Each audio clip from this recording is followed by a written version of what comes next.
Okay,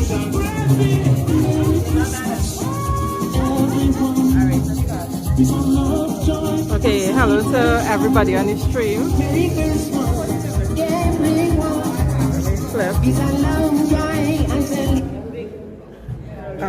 Good afternoon to everybody on the stream. Good evening, good evening. So we are getting started now with the panel discussion.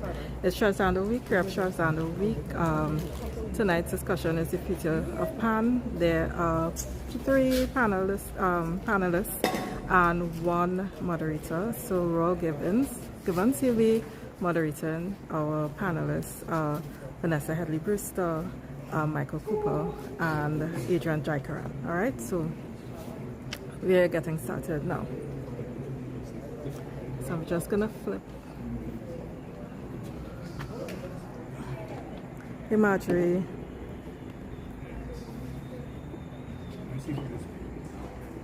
So again, we are the Scherzando Panyard.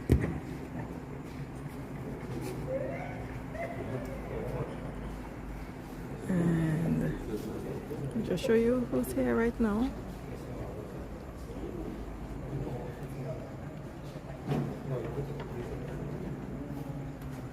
And thanks everybody for joining.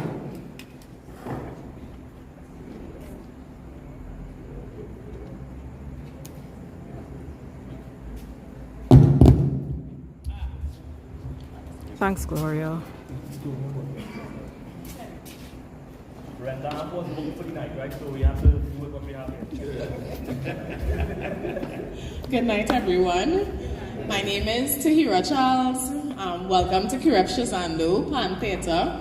First of all, I'd like all those who are in the back to come forward.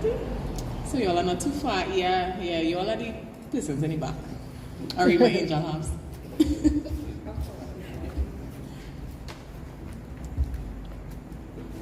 Thank you very much. Okay, so tonight we are going to have our panel discussion, which is going to be part of our 56th anniversary celebrations. The panel discussion will be on the future of Pan, exploring innovation, sustainability, and cultural identity in the Steelpan Movement. So today we're going to have our moderator, Mr. Royal Gibbons. Can I give them a little wave so they know who you are? And our panelists, Mr. Adrian Jaikaran, Mrs. Vanessa Headley-Brewster, and to my furthest left, Mr. Michael Cooper. Okay, so sit back, relax, and enjoy the discussion. And after the panelists have presented, we'll take some questions from our audience and from our persons online. Mr. Gibbons.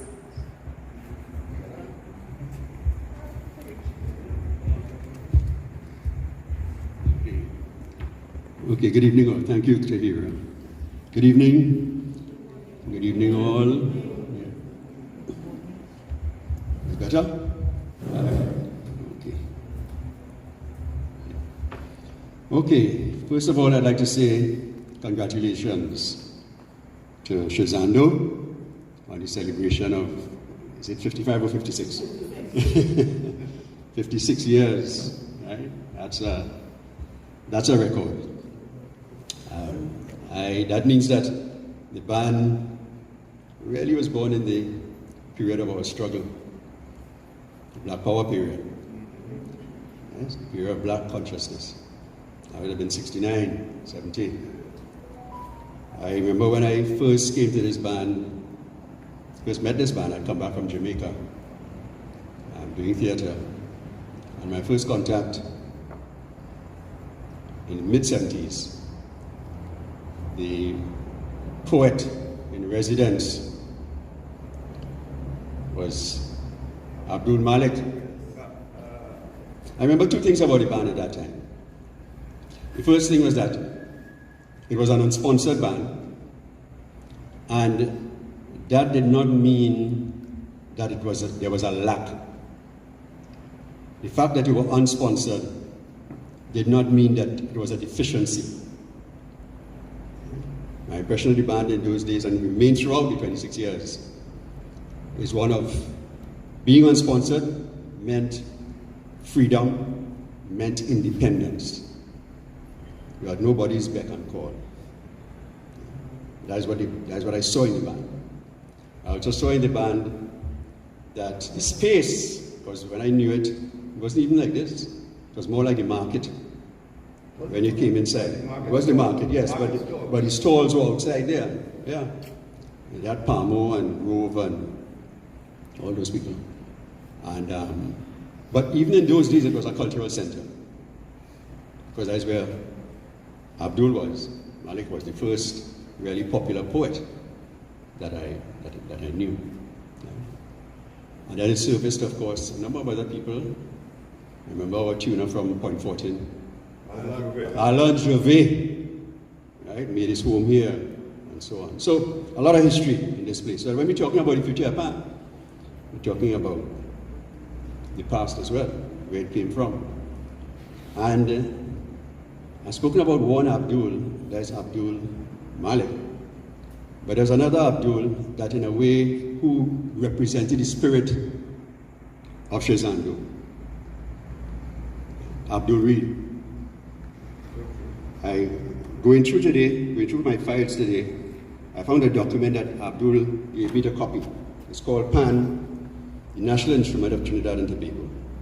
Its role in the socio-economic development of the Republic by Anthony H. Reed. This copy here is really Charlo's copy. Because you see, it says to Charlo from Abdul. So Charlo, I had to give you this at the end of it. I don't know whether I got this one from you or from Abdul himself. The copy. But anyway, I want to read something that he has here. Just a short paragraph. Because he has a lot of ideas. Abdul was a man, Abdul was a thinker. He was an advocate and a thinker. I didn't meet him here, I met Abdul in New York. Right? He was on, I guess, selling papers or something, pushing pan business. Right? Not pushing pan physically, but advocating for pan somewhere in New York, and we started talking. The Pension Bureau rep up there. Okay, good. So that was the context. But he talks in this paper about the background to Pan, about the struggles that Pan went through, and so on. And then the paragraph I'm going to quote from, he says, the steel band, having gone through its changes, is now the national instrument of Trinidad and Tobago. Now, Abdul died, it was 2 years ago or 3 years ago, before the Pan was actually proclaimed. Right? But we all thought it was a national instrument, we all knew that. How do you treat a national instrument with strong political, economic, and social potential? No other ethnic group in Trinidad can boast of inventing anything to bring to the national table as Pan. What have Pan men and the movement really gotten? Hence, it is necessary for the government to bring on stream a ministry for Pan and a payday for Pan men. The Steelpan Movement must not beg. It is our right, and the political directorate has to do the honorable thing and put Pan where it is supposed to be as a national instrument. Not to form a national steel band. We want a ministry and a national policy for Pan. I think the question of a national policy remains one that has to be explored. I quoted that, hold on Abdul, here, because in the first place, I think that the questions that he's raising here are the ones that could carry us forward.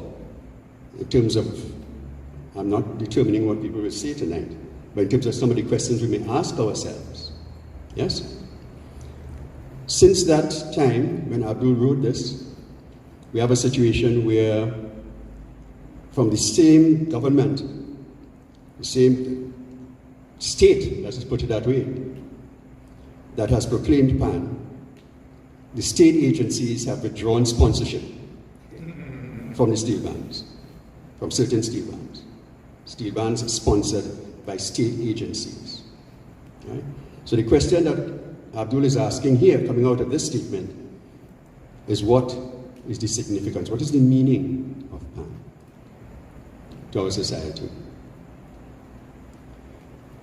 The second question that comes out of this is, who owns Pan? Who owns the steel band? Are the steel bands owned by the founders of the steel band? Are the steel bands owned by the communities that support them? Are they owned by the sponsors? In other words, if you don't get sponsorship, you don't play. Are they owned by the players?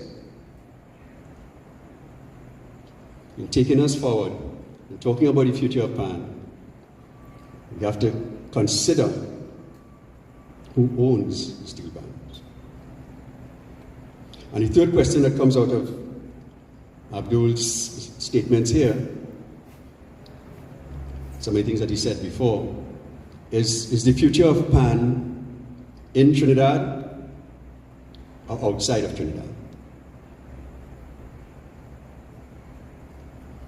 So, what we're doing tonight, we've decided that if we're talking about the future of Pan, we need to get persons who are actually involved in shaping that future. And we have 3 young persons here with us, right? Leading that. Okay? We have Adrian, we have Vanessa, and we have Stalwart, who's been in the Pan business for a long time, of course, Michael Cooper. I'll introduce them in a while. But I would like a consensus, a vote here, as we're about to start.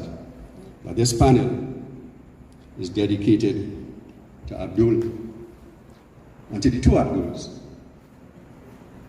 Abdul Malik and Abdul Reed. All in favor? Excellent. All right, thank you. So, I'll ask Adrian to start. Adrian Jaikaran, he reminds me that he was on campus with one of my courses while he was studying music. So it's good to meet him again. He's a steelpan entrepreneur with a significant presence in Europe and the Caribbean. He has a Bachelor of Arts in Musical Arts from the university and is deeply committed to steelpan education, frequently conducting master classes in Europe. Adrian's career is marked by a range of creative and entrepreneurial ventures. He's a pioneer in steel band manufacturing, focusing on incorporating robotic technology and advanced material research to enhance production efficiency and musical quality. I'm sure we'll explore more of that, Adrian, in the presentation. His innovative approach is exemplified by his establishment of the Chrome Factory, a facility dedicated solely to chroming steel pans, ensuring premium quality and aesthetics for musicians. And I'm sure this is more than an ad. In addition to manufacturing, Adrian is responsible for coordinating over 60 steelpan musicians each year who perform on cruise ships around the world. This initiative, in partnership with various cruise ship lines, has been in place for over 8 years, providing valuable opportunities for musicians to showcase their talents on a global stage. A notable aspect of Adrian's work includes the introduction and supply of steel pans to various schools in Europe. Very important. Making this unique instrument accessible to a new generation of musicians. Furthermore, Adrian is expanding the reach of steel pan music through his venture Steelpan Paradise, a tourism franchise aimed at operating in 5 Caribbean islands, with current operations underway in Jamaica. Through these initiatives, Adrian not only promotes the art of steelpan music, but also contributes to its evolution and wider appreciation in educational contexts and beyond. Adrian is a very busy man. We are very, very happy to have you here. All right? Thank you. Welcome. Thank you. I think I'll stand. So, wonderful introduction. Thank you very much. Mr. Rawl, I would like to acknowledge Vanessa. I'm so happy to sit next to her. You know, she's the well-esteemed and talented individual. And I don't know if there's a better word to use, but stalwart is not enough for that guy on the left there, Mr. Michael Cooper. You know, when we think of stalwarts in Steelpan, we know about Mr. Ellie Manette, you know, because of course he was one of the founders and, you know, the inventors of the 4th and 5th layout, and we can go on and on. We know about Neville Jules, we know about Rudolph Charles. That's a little bit of play that the manufacturing industry gets, which is fine, great. Then we go on to, of course, the head honchos, you call them, you know, the Len Bugsy Sharp, the Ray Holman, the Robbie Greenwich, you know, we go on and on about that. But I have to say, that guy there, Mr. Michael Cooper, he is one of our modern stalwarts in the manufacturing industry.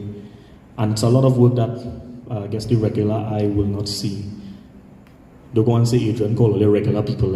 I know everybody's special and whatever, right? But I mean, let's face it, right? Anyone who knows about the manufacturing industry of Steelpan, we all know it's something that happens kind of behind closed doors. Or if you're in the panyards that have tuners or manufacturers, you might see a little of what they're doing. But most of the times we see the performing and the bands and the panorama and the big lights and the stages. All right, so it's just very important that we acknowledge Mr. Michael Cooper as whenever we find the word for more than a stalwart, right? So I acknowledge you, Mr. Michael Cooper. Thanks for being here. It's very special to be here, and I'll say that because, I don't know, 15, 16 years ago I was playing with this band also. Teddy will remember. Well, actually 15, 16 years, I wasn't part of this band, but I used to play. But I was down by Fozata as well, as everyone will know. Preco, you would know that. And it's just a breath of fresh air to see an event like this happening. And not only happening at a steel band, but also happening in Curepe, where I happen to be from as well. Right, so I'm born and go Curepe. And a little background of Adrian. Adrian started playing the steel band when he was 7 years old at Moods Steel Orchestra. Now, if I say this, all you mightn't believe me, but that woman right there is Pumpkin Vine family. I just say family, right? And Isuki. She will know where I come from in terms of, you know, many, many years ago. After Moods Steel Orchestra, that was at that time under, I would say, one of the masters of the art of manufacturing, the great late Leroy Thomas. If you talk to a lot of modern manufacturers or pantuners now, they would tell you that they once walked through the yard or the backyard of Uncle Leroy Thomas, right? A lot of them. Maybe in this video here, in the comments, they will put it down, all who learned from Leroy Thomas. Fast forwarding, you know, I went to Moods, Fozata, and had a heavy performance background. And then I guess I quickly realized at age 16, I quickly realized that the Steelpan was a lot bigger than what I knew it to be, which was, of course, you play with your stateside, you go on your gigs, of course, very enjoyable, much fun, and then panorama. That's what all of we look forward to, right? And I just thought that I had a calling that was maybe not so much on the performance aspect of things, and I decided to take a break from performing and kind of dive more into the Steelpan first education. So I decided to go to school, to university, and actually do the bachelor in music. That was at that time Mr. Jessel Murray, Dr. Jenny and Remy, you know, they're still there. And during that period, it gave me a lot of time to reflect and to think about where is the Steelpan industry. Now, this is me asking this, I would say 12 years ago, right? 13 years ago. A 20-year-old who could be in a fete somewhere or lineman somewhere, you know, whatever, sitting down in university. I remember it exactly, sitting down on the little bench, wondering, where is the Steelpan industry currently? Now, at that time, I was not so much exposed to manufacturing and all these things. I was doing it, but I was only doing it because it was a program available, or, you know, it was something accessible to youths. And, you know, I was a part of it. They was paying a stipend, you know, so who passing up a stipend, I guess $50 a day to come and learn how to make a steel pan? Why not, right? But then I sat down and I said, you know what? Who has some sort of data to tell me where are these pans going to? So Uncle Leroy making all these pans, where it went. You know, we play in pan every night in the pan yard.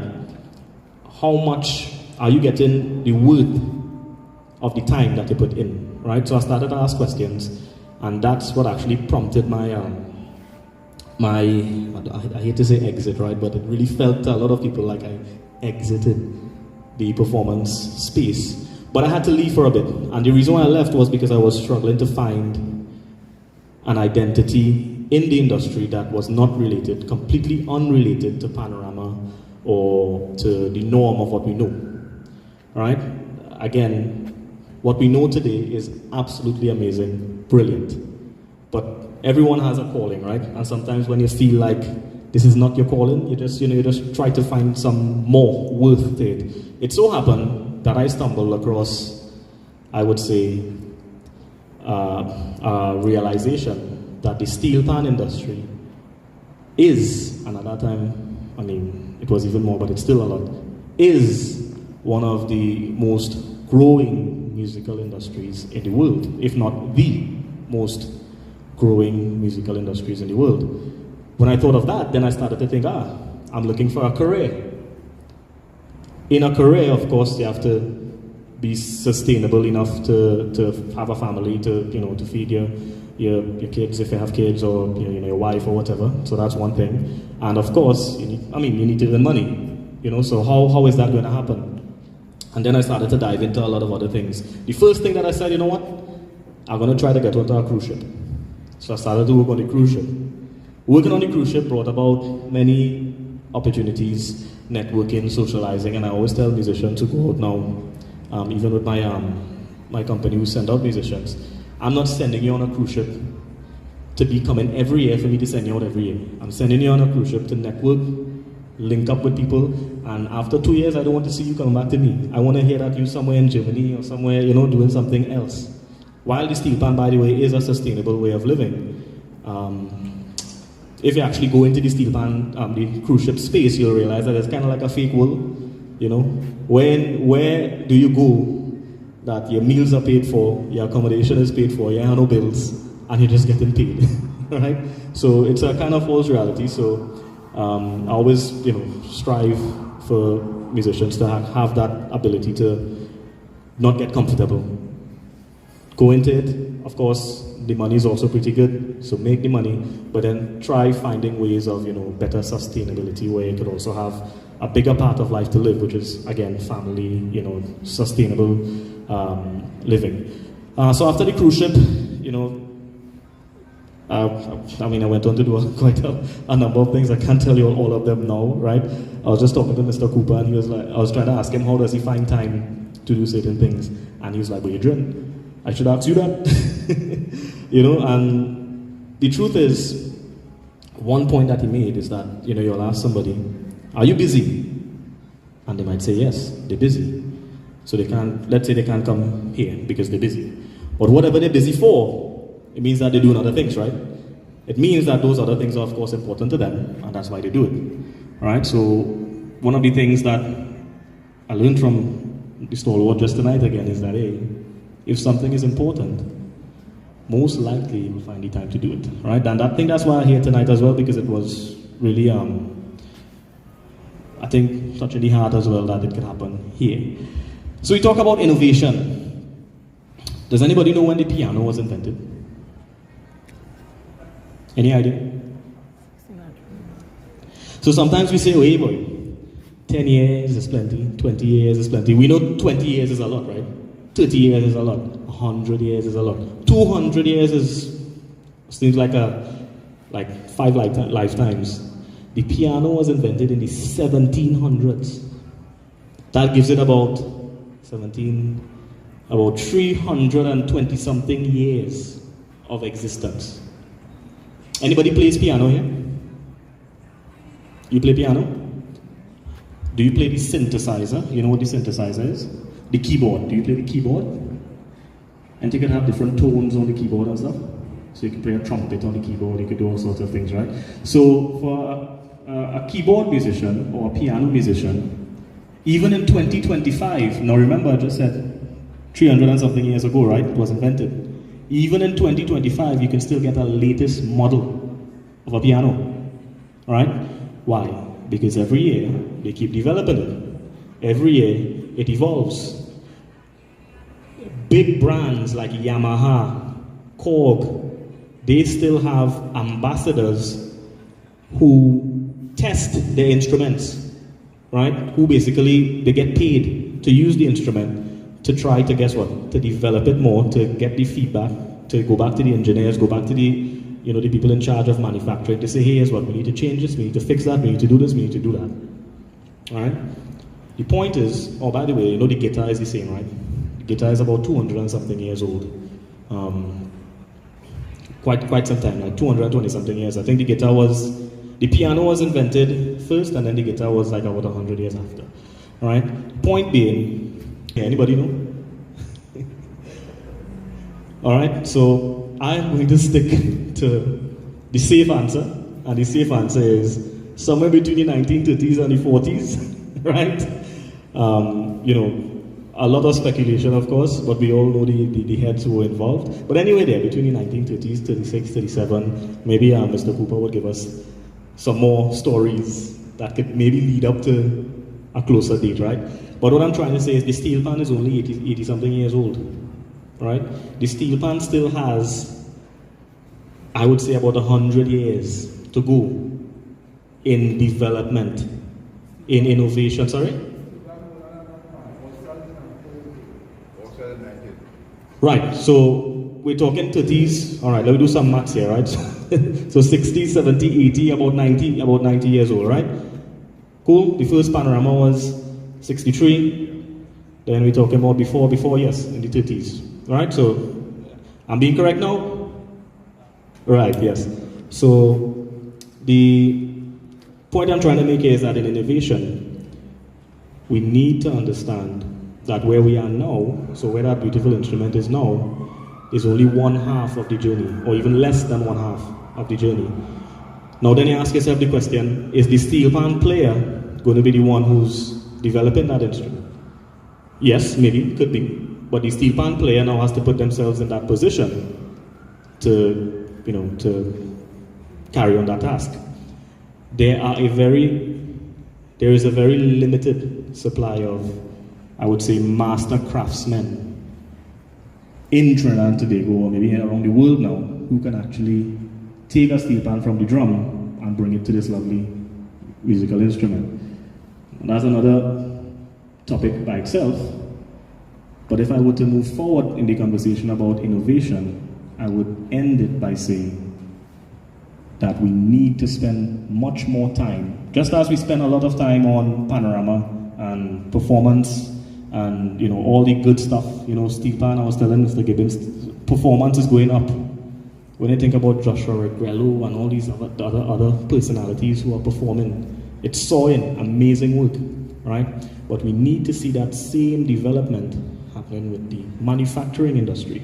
To relate that to what I do, I have taken all of my time now to develop technology that could do quite a number of things. To put it in a small, compact way of understanding, I basically want to see a steel pan manufactured in a much faster rate than how we see it now.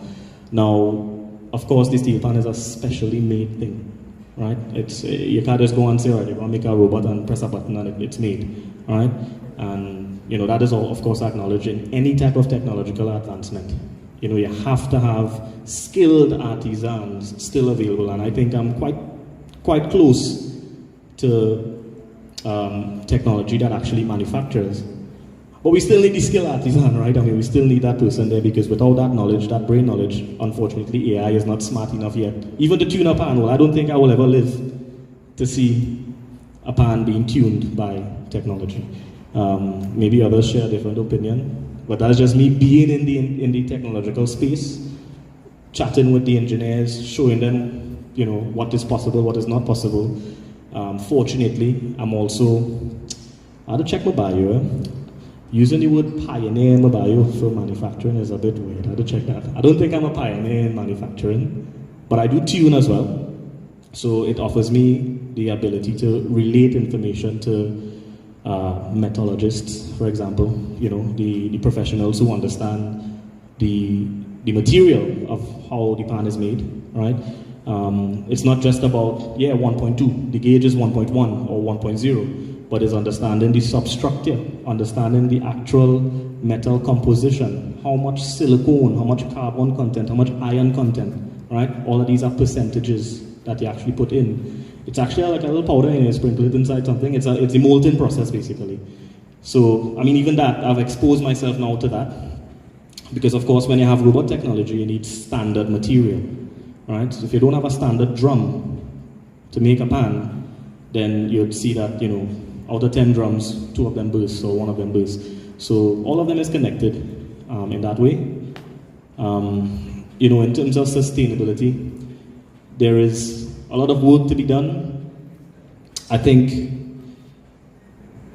I'm kind of happy that it's someone like me who's just very persistent and, I don't give up. So I'm kind of happy someone like me who actually goes down that road of, finding the funding sometimes when there is no funding, just getting it done, all for not only the development, but to sustain the industry as well, right? It's very important for anyone here, and I've seen some young people also over there, when you choose to go down the industry path of manufacturing, especially steel pan manufacturing, you need to keep in mind that what you're doing sometimes is not only about, of course, making the money and, surviving or whatever, but what we need right now is a lot of extra effort in terms of how is this going to be sustainable for the industry as well. So, of course, you have to think of yourself, you have to live, you have to go on with your goals and all these things. But I think we need an injection of people like myself, people like Vanessa, right? Mr. Cooper has been walking the road for, maybe when he comes, he'll tell us how much he is, right? But we need a lot more people like us who can look a little bit more than, okay, we need to make a living. But now how do we actually think of the industry itself and try to elevate it, try to make it better, right? Yes, the steel pan performing sector is blooming, as I said, but there is an industry of manufacturing, all right? I don't know if you all know one of the, I would say, the latest inclusions into our framework of what we have in the steel pan fraternity is the SMAT, the Steelpan Manufacturing Association of Trinidad Tobago, which Mr. Cooper, by the way, is the chairman of that organization. And finally, we also, that is an organization that now will try to govern the manufacturing processes, not only just standardization and all these things, but also, trying to keep up with just everything, all the needs of the manufacturers. We have so many manufacturers. Anybody know any manufacturers here of steel pan? All right, these young people here, you all know anybody who makes a steel pan? You know anybody who plays a steel pan? Yeah? You know somebody who plays a steel pan? With the player, without the player, you might still have the pan. Without the pan manufacturer, you mightn't have the instrument, right? So we need to, get familiar with this as well. I think SMART is going to be a very good initiative, I have to say. I'm also a part of the organization, trying to help as best as I can. And I want to leave you all there. Technology, it exists in pan. We could talk about many technology that exists from the last 30 to 40 years coming up. Recent inventions, we have the electronic steel pan. We even had various methods of sinking a pan, right? Done before from UV research and development. Mr. Cooper would know a lot more about that even. But yeah, we need to deal with what's happening now, right? And what's happening now is that we need a lot more people like me to take interest in the modernization of steel pan. And always remember, the piano is how much years old? More than 300 years old.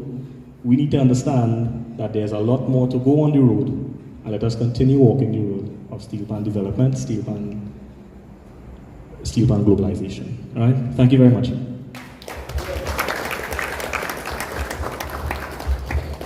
Thank you very much, Adrian. Just to correct one bit of information there from the audience, that All Stars is 86 years old, not yet 90. Right? 1940. Right?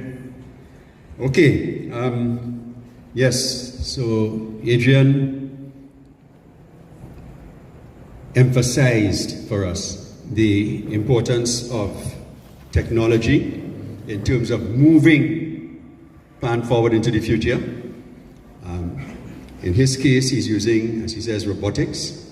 Right? So maybe when it's question time, he can tell us a little bit more about that. I'm sure he'd be interested in that. And the importance in that and the importance also of understanding the metallurgy, right? The metallurgy of the pan itself. Right? What are the components? What are the constituents of the pan that are ideal for making steel pans? Right? The material itself. I think we also got from what he's saying too, when he tells us about his experience, that it's very specific. The value of entrepreneurship coming out of the experience of the pan itself. So there's not when Adrian is talking to us, there's not somebody who's coming from outside of the pan experience as a businessman and, making use of the pan, coming in at a time when he sees development. There's somebody who's born and nurtured in the pan, knows it, understands it, and is moved into entrepreneurship with that knowledge and experience. So thank you, Adrian. We now have Vanessa Edley Brewster. Vanessa, let me just get your extensive profile here. Yeah, Vanessa is also a graduate of UE, so one of my children too. Vanessa Edley Brewster is a steelpan musician, arranger, educator, cultural strategist, and the president and artistic director of Golden Hands Steelpan Conservatory.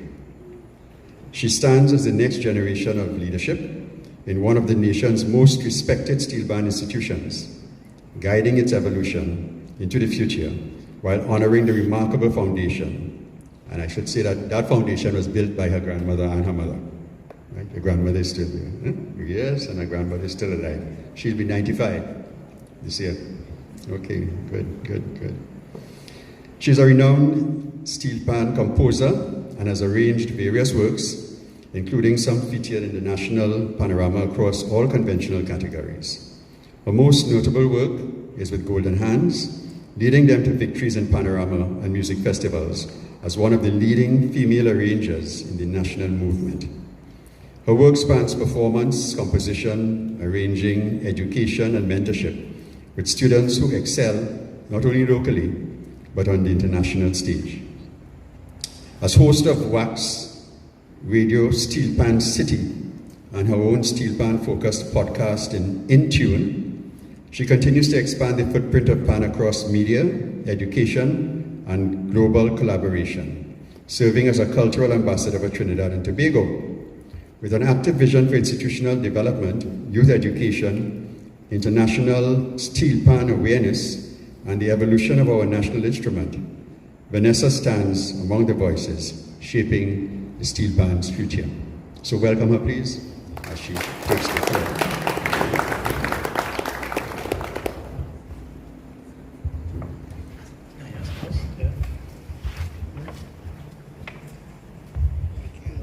Evening, everyone. I didn't write that, but most of it is true.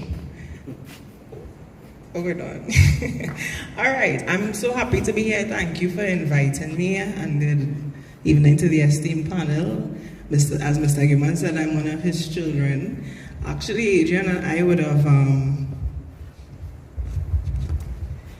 been at UE around the same time and kind of went along the same pathway, studying musical arts and so on. And we are the product of that era of coming out of trying to find your way as a steelpan musician in a time where everybody was saying, well, at least on my end, everybody was telling my mother, you're taking your girl child.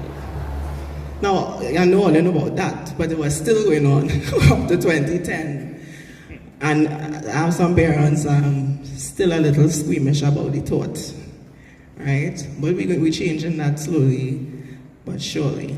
I want to talk a little bit today about sustainability and what that means to me and where I am positioned right now, with specific focus on golden hands. So don't mind if I say golden hands a lot. It's just because that's like the case study. That for me, that is where I started at 4 years old. My mom founded Golden Hands. I was the first student. So I have the advantage of seeing a steel band grow from just one pan in the living room to what we are now. And we recently would have taken the title Steelpan Conservatory, just because that's what we do. We preserve the instrument in its truest form. So when you think about sustainability, what do you think about? What does that mean? It means more than just how does something go on forever and ever. It's more about how do you create an ecosystem that will allow something to flourish long after you are gone. That's the key thing. And that is what has been happening in the Steelpan movement organically for years and years. But then you ask yourself, what about the panyard space where everybody, the people, gather? How come that hasn't, if we are honest with ourselves, how come that panyard space has not evolved as much as it probably could have in the space of these last couple of decades? And I have attributed that, and still am, as I said, it's a work in progress for me, a lot of learning going on here. But I have attributed that to 3 pillars, which would be the people, the systems, and the infrastructure, which is the space. So I'll talk a little bit more about those 3 things just now. But let me tell you a little bit more about myself as it is relevant. I started off as a performer. I was playing the pan. I didn't like it, I'm being honest. I didn't like it at first. And my mom would always tell this story that at that time she was doing the certificate in pan at UE along with her biology and chemistry studies. Her and her father had that battle to fight. But at that time, she had a friend and he was also doing that program, Dane Roscoe Hines. Some people might know Roscoe, God rest his soul. And he had a whole pan that he lent to her, and he would be teaching and helping her along with the practical stuff. So it was home in the house, and I don't remember this there, but she said, you know, I am playing the pan all the time. I ain't touching it when she's around. But from the time she turned her back, I on the pan. So she said, okay, she's gonna teach me the magic flute. That's the first song I learned to play. And apparently, I took to it, and the rest is history. She decided that she was going to invite my cousins and god sisters and everybody else to learn to play on this pan too. That is how Golden Hands started in the living room. And then we expanded, we went into the driveway and to the backyard where the duck pond was and all that, and the rest is history. But I'm saying that to say to you that I came out of learning to play the instrument as a student of pan. And then I was given the opportunity, well, Dane Roscoe Hines was the arranger for Golden Hands for a number of years. I was given the opportunity to do a song and do another song, and that's how arranging started, because they saw something in me and gave me that opportunity. And then I was an arranger. I continue, and I write music for the instrument and so on. So coming out of that background, where my mother was the leader of the steel band and dealing with people and dealing with situations and finding ways and meeting with tuners and negotiating for pans and, you know, using her bonds and back pay and all those things that it took, I didn't see that side of it. I was just playing pan. And I was arranging and exploring and experimenting. Coming out of that, and now into this position where I have to deal with these things to continue the legacy and for the sustainability of our community, which is Golden Hands. It is not easy. Let's put it that way. But it is exciting. It is exciting because I see the opportunity to take what was a little seed and help to continue growing it into something that is amazing and can blossom and bear more fruits. So now I am faced with dealing with these three pillars of sustainability: the people, the systems, and the infrastructure. So the people are the ones, of course, who come into our space and they would like to learn how to play the instrument, or they would like their children to learn how to play the instrument and all of that. That's the people. People who come into Scherzando, take a knock for Panorama, they play on the stage side. Students, that's the people. But there are other people. There are the arrangers, the tuners and builders, the cultural entrepreneurs like Adrian. There are a whole lot of people in this ecosystem that need to be connected to these geographical, physical spaces for this thing to continue. And these are relationships we're talking about that have been built over time, and also based on reputation, right? Because you want a good tuner for your band, you want the best arranger for your band for Panorama, you want it, you handpick these things and you form these relationships and these bonds, all with the goal of taking your organization, your band, your orchestra to the next level. Then we have the systems.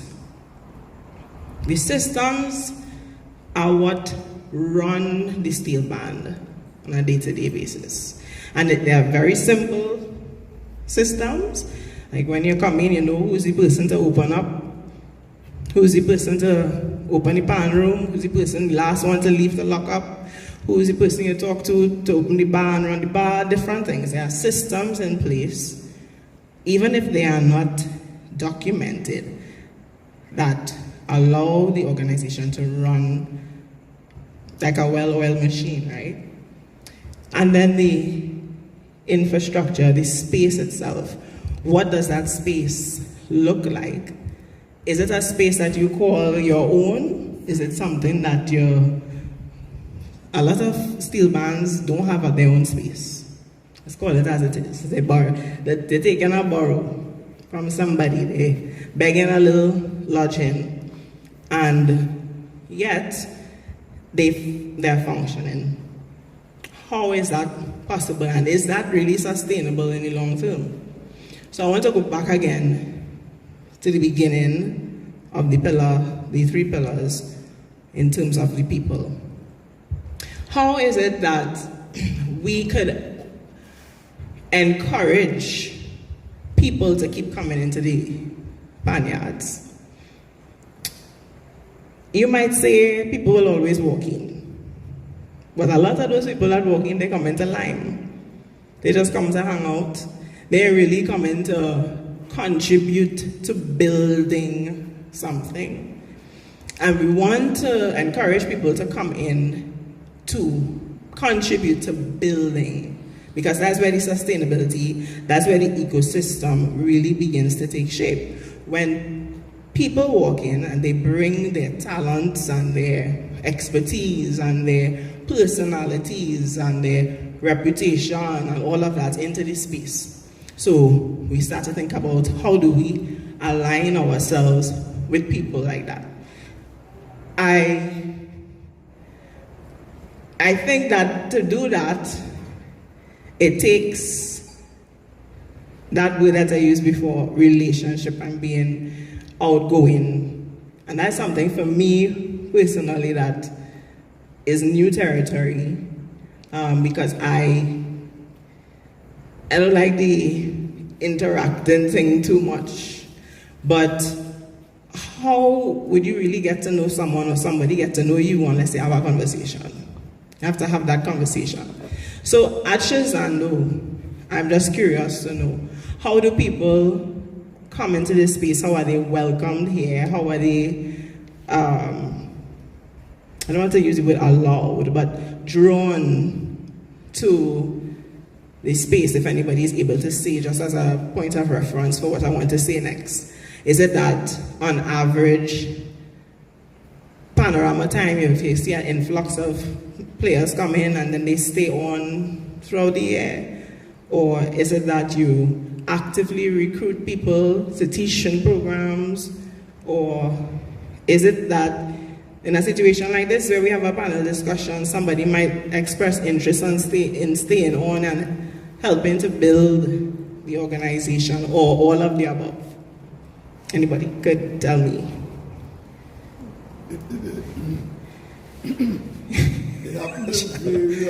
You need to talk more, you joke. See how you're clearing your throat. Can I sit? Yes, you may. No, it happened in different ways. It happened at panorama time. People come.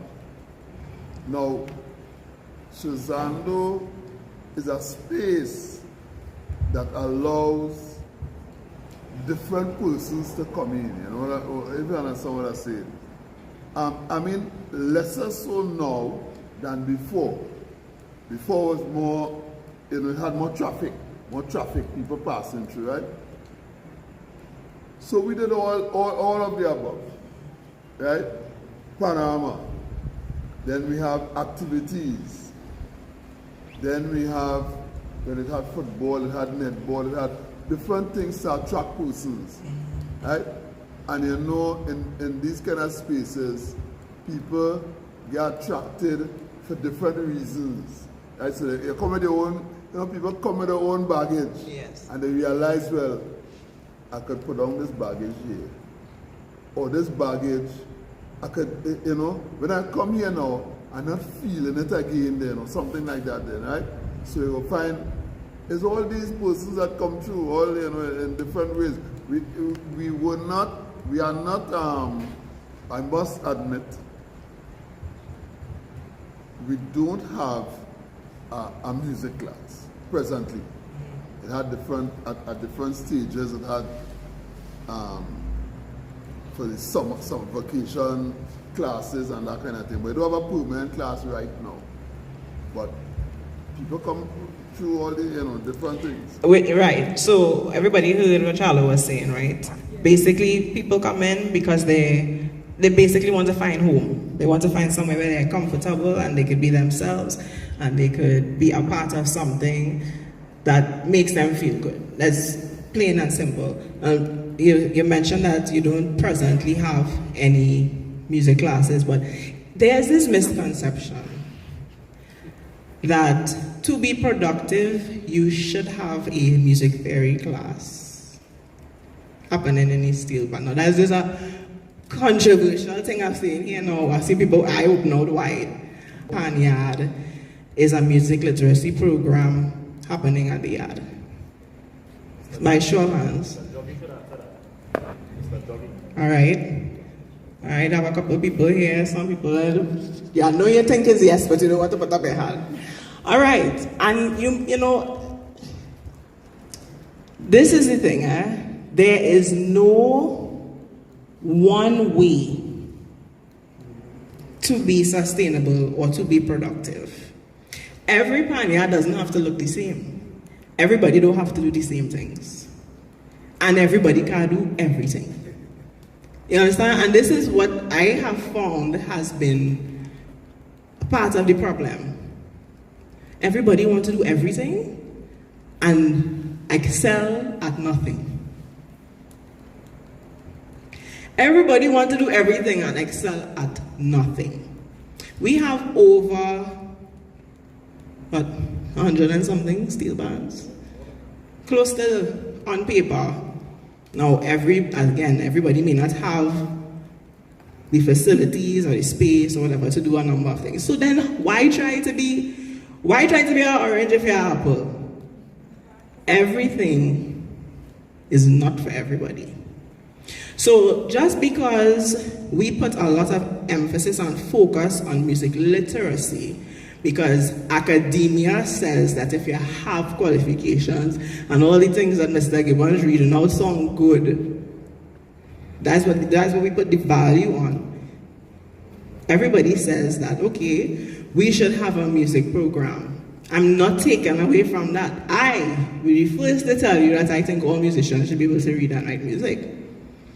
But if it is not the thing that is drawing the people in to your space, or it's not the thing at that moment that is going to make your organization most sustainable, then why go against the tide? Find that thing that is going to be the thing that is the need for your community, the biggest need, and lean into it and create the best space that you can for the people. And it goes back to why are we doing this, and Adrian would have touched on that. It's not for money. Anybody at PAN will tell you, PAN is not about money. PAN is about, exactly, you see you do it? PAN is that. So it means that you're doing this because you love it. You're doing this because you want PAN to outlive you. And in order for the Steelpan to outlive all of us, it has to be sustainable. And for it to be sustainable, we have to have a working ecosystem. And every ecosystem doesn't have to look the same. So I should be able to come to Scherzando and get something different from if I go to Typica, Sour All Stars, Arima All Stars, you name it. It will look different because it is different. Do not try to be jack of all trades and master of none. And that is something that I am personally leaning into. Golden Hands is a youth-focused steel band. We have one adult, and that was just, he likes being around the young people. But we are not focused on teaching adults. So people will say, so you can't teach old people, you can't. No, that we can't.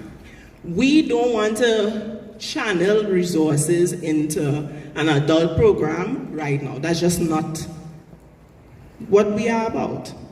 But you can go to other bands and that they have a thriving adult steelpan learning program.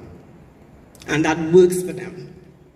So building the ecosystem, here, watch a miss so I could go, I could keep going. Building your ecosystem is the first thing you have to do is identify the need, that immediate need in the community, identify the talent that you have and the resources that you have to make that come to a reality, and you don't need to look very far. These young people sitting here, I'm saying that like I'm so old now, but the younger pan people, they always say the older people don't give me a chance, they don't give me a chance. And it's true. It is true.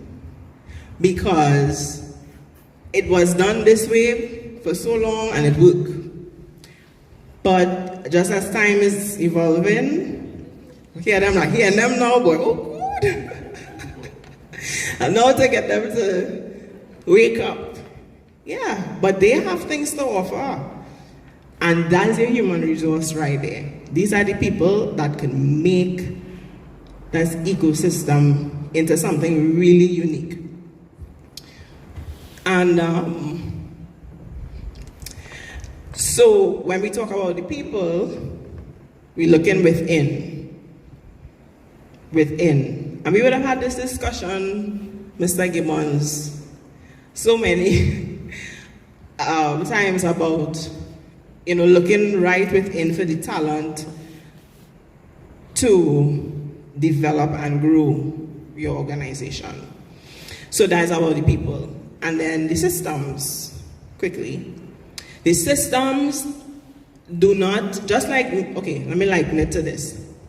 I was just telling somebody today, the music came before the side reading and the writing, right? People could have play music, make music, and then some fast person say, let me analyze that. And then they started to analyze and figure out how to notate and all of that. That was the natural order. So something that is happening organically or happening naturally could then be documented and restructured or structured into a working system. You don't try to do something that is unnatural. Impose something unnatural into your space. It's not going to work. You're going to be fighting it. It will feel like a chore and bacchanal. You find something that comes naturally and make it into a structured system. And that's what's working for me right now. I'm not trying to reinvent the wheel. I know this is how things are happening, this is the order, this is the time it's supposed to happen, this person is available to do that, that person could do that, that person can't do that, this one have lessons, that one had to go, so, all right, you can't come, okay, next, you know, and you adjust. And you come up with a system that works for everybody, and it is fruitful. It is fruitful. And then lastly, just to expound a little bit on the last pillar, infrastructure, which I would have spoken about a little bit before, your space, your physical space, your panyard. When people come in, what you want them to feel. And by people, I don't mean people who just come into here, I mean the people who come in here every day. Because I am sure, you see the ones who get vocal here now, if I ask them what all they would like to see or have in the panyard, they have a lot of ideas. These are the things that will not only draw people in, but will keep people close. Especially when they have a say in what, and a contribution to be made into what the whole panyard experience looks and feels like. This is like a home away from home. We spend so much time in the panyard. Some people spend more time here than in their house. So why not make it that much more enjoyable to be in? Create a space also that doesn't necessarily have anything to do with pan. This is something I am doing because I'm thinking about how to make the steel band, the restrictions, and winning panorama I help. So I have to come up with creative ways of making moolah.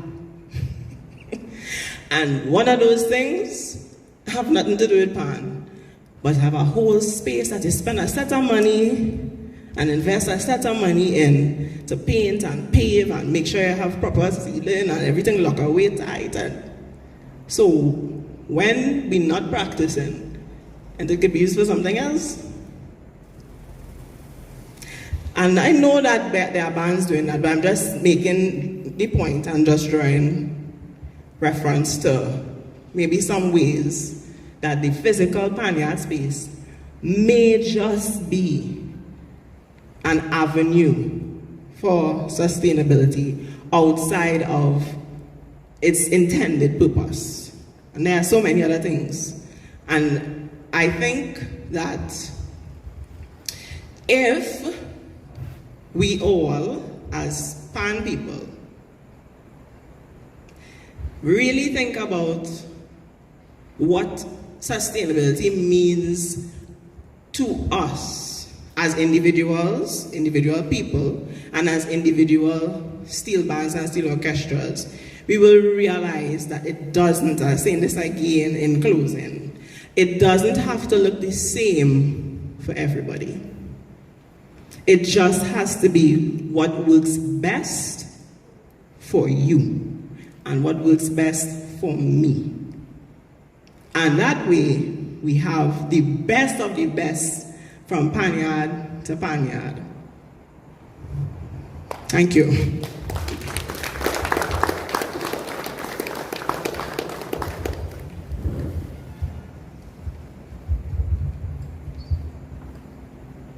Thank you very much, Vanessa.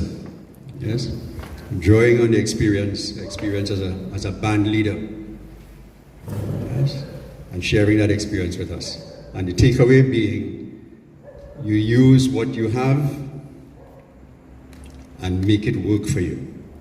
It doesn't have to look like anybody else's, right? If you're going after sustainability. A lot of what she says has come out of some of the experiences that we had when we did our course to people like Amanda, this Amanda here, Dea Preco, Charlo, and a few others from Scherzando, but part of that course. And what she's talking about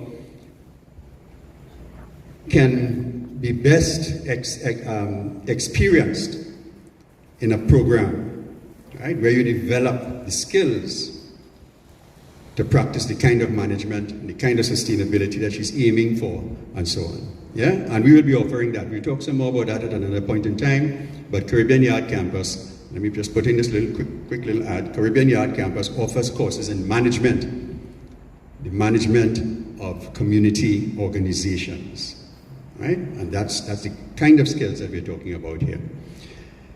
Talking about management, our next speaker, who is Michael Cooper, brings management skills and the knowledge of science into the development of the steel band. We know him best for his organization, Panland Enterprises in Laventille, Panland Manufacturing Enterprise, which is the founder, which he started 30 years ago. And out of that organization, many of the best tuners that we have today have come out of that experience of work with Mr. Cooper. He has a particular method of training tuners. Right? So, in a way, he's been a main factor, stalwart, in building the industry to where it is today. Okay? He's also well known for the Laventille Steel Band Festival, which has come out of a foundation, the Laventille Steel Band Foundation, that he's a co-founder of, a co-director of. And as we know, that has been going on for a number of years, over 25 years, right? So to sustain that, when we're talking about sustainability, this is the man that we need to talk to. How do you get a manufacturing business going? How do you keep something like a festival going year after year? And of course, he's been an academic. He's been on the board of the University of Trinidad and Tobago. And this is where I met him actually, he's been at the forefront of any number of committees and projects related to the advancement of the steel band. Most recently, as Adrian mentioned, he became the chairman of an organization that I know he was advocating for years for, right, which has now come into being, and that is the Steel Band Manufacturers Association. So we have a lot to learn from Michael Cooper, and I'm now asking him to take the floor. Michael?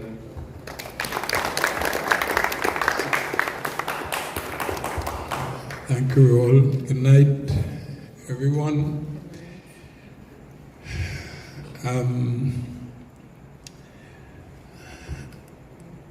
I would like to start by firstly saying that I am going to be speaking for a little while, but I'll try to make this as short as possible because it can get boring after a while, of course. Besides that, a lot of what I would be saying, I'm sure that most of you all already know. So, with that understanding, I would like you to say something for me before I start. At the start, I just want you to repeat these words.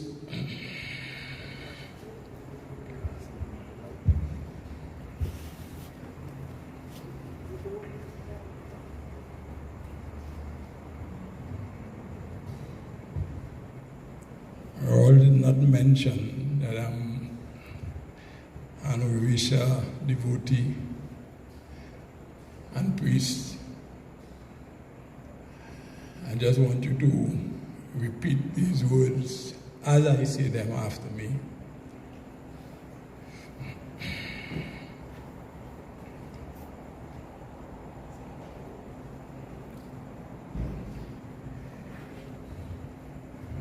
Ogun, Ye,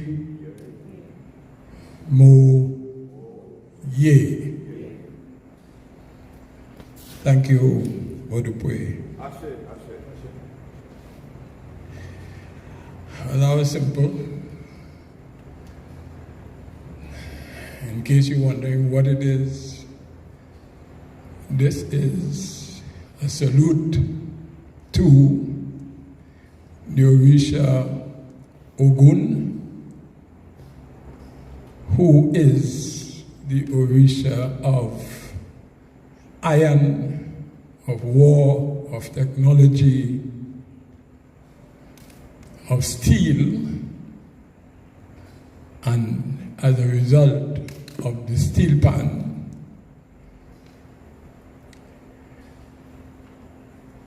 the question was asked, I think, just in talking about where did the pan come from and who owns the pan.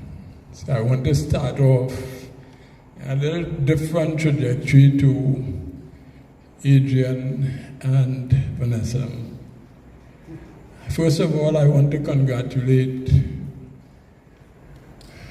the Scherzando organization on this tremendous milestone of 56 years, I'm told by Chalo,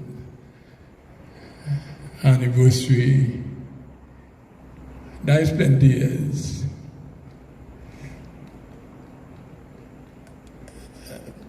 That's multiple generations we're talking about there.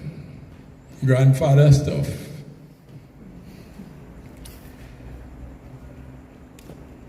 The steel pan came out of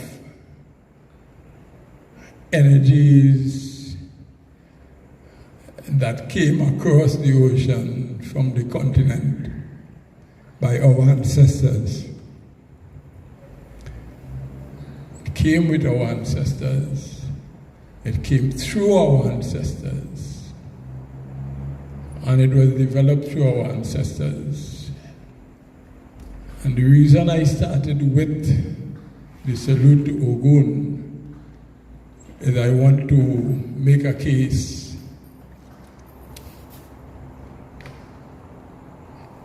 that when we talk about pan,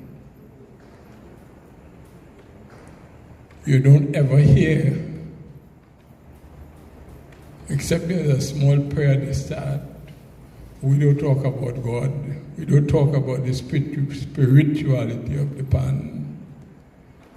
We don't talk with an understanding that this pan has an energy, it has a spirit. And what is that spirit? Every now and then you might hear somebody say, pan have a jumbie, or pan is a jumbie. So I'm just identifying that jumbie for you. It is Ogun, that Orisha. But we didn't come here to talk about that tonight. But I just want to leave you with that.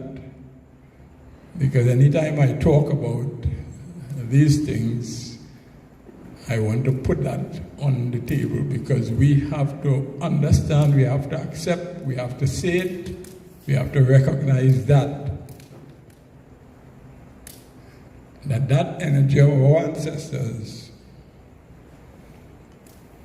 continues to live in the steel pan and continues to carry the steel pan. We must know that as we go along. So,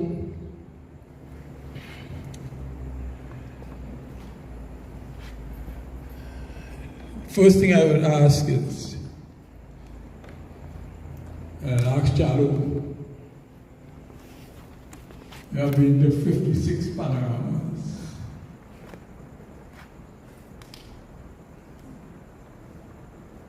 Is there any of those years that you can say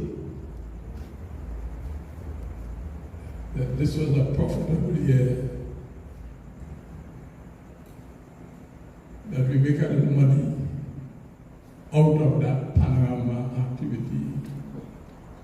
Was there any years out of the 56? You don't have to answer. Yes, after that. Yes. We have now, is that what you mean by make a little profit? You understand? Players will be satisfied. Right? Okay, let me just stick a pin. I'm not talking about players. I'm talking about Scherzando. Sorry, talking about Scherzando. But I was telling you all to be satisfied. Okay. As an organization, the point I'm making simply is this. Congratulations on the 56 years. It's 56 years of losing money every year. If we cannot say that we made money in a year. Now, it's a hell of an achievement. But what it speaks to is that the steel band as we know it, the organizations as we know it, is a voluntary organization where a lot of people put out a lot of energy, a lot of money from their own pockets. And I'm not talking about Exodus and Renegades and all that. I'm talking about the steel bands. They scrape, they beg, they raise funds. They have a lot of young people, annual people coming out night after night. They have serious bills to pay for the band. Unfortunately, they tend to have a roof over their heads these days, generally speaking, so they don't have to pay rent. But that is a value, okay? But we're not going to cost it. The bottom line is that these organizations that we call steel bands, in a very simple way, or simple term, they can be called lost leaders. It's a reality that we need to acknowledge. So when, and I didn't thank Roald for including me in the panel this evening and giving me the opportunity to hold a mic and get on my soapbox, which I could stand up on for the rest of the week. But it's an opportunity, and I just want to share these thoughts with you, and hopefully by the end of it, I will set you thinking and looking at this thing through a lens that is not too common.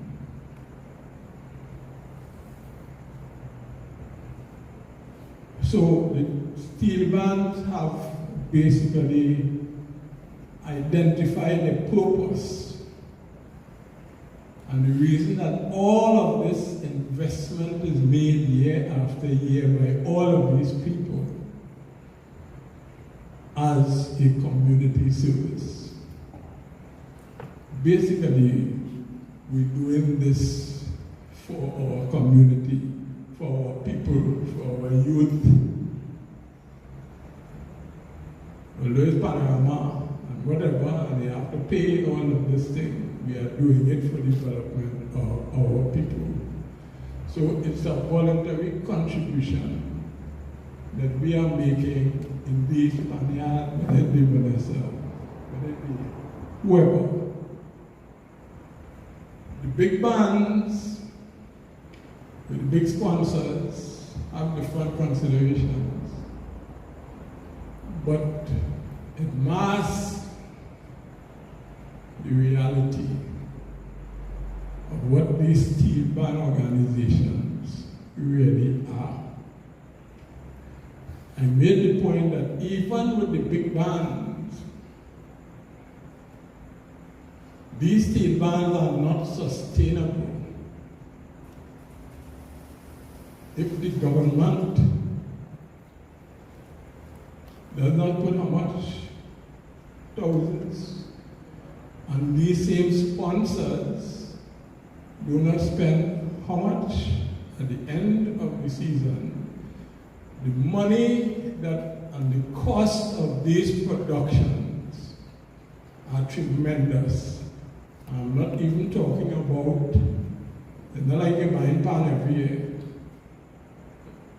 We had to blend them every year. Bands change. Okay, I will change tenors this year.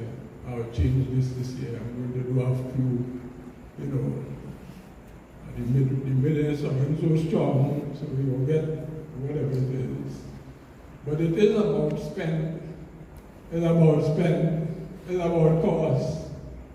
Between now and whenever Panorama is, all we're going to be talking about is finding money to spend on what? It have no other conversation. This is the reality of pan. They ask me to come and talk about the future of pan. And let's just start there. And put it in that perspective. And I am basically saying that the model of the steel band that has been taken root throughout the whether it be a single pan band, or a small, medium, large. The large get away because they have money coming in from sources. Anytime a band is unsponsored, you know,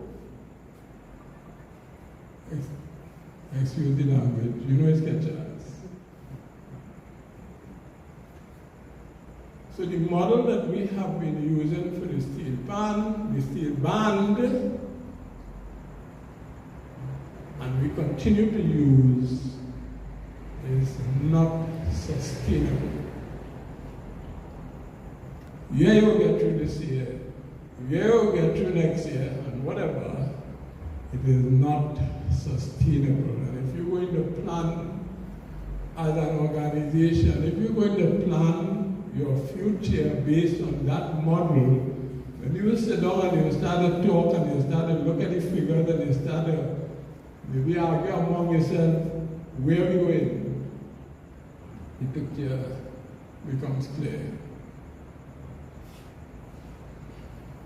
The dilemma we face in Trinidad and Tobago, I had to do some presentations to I think that was set up by the government a few years ago, the last government, not this one. And I had a meeting with them 2 days after the semi-finals in the Savannah. I spent time in the semi-final, now but I can't stay alone.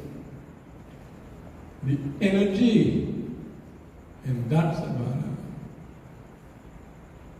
the amount of people in that savannah, the amount of music in that savannah, the amount of preparation, the nights, and the money and the investment that went into getting those steel bands to that savannah. And then you start to add, you're going to be in trouble. And I ain't talking about one band. And I'm talking semi-final, which is medium and large. We have single pan, we have small, and so on. When is Carnival this year? The next Carnival, or Panorama, or whatever you want to call it, is on in February. We just entered December, right? You know there are some steel bands, Carnival done for them. When I say done, understand what I say?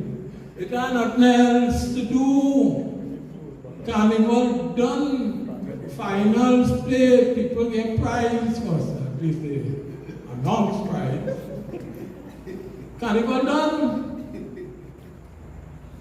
What happens with these bands? And I'm close to a lot of them. Where garbage going? You will just say.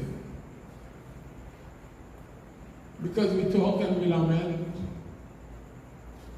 There are some bands decide that they're not taking on Panorama again because they cannot afford to. The cost involved.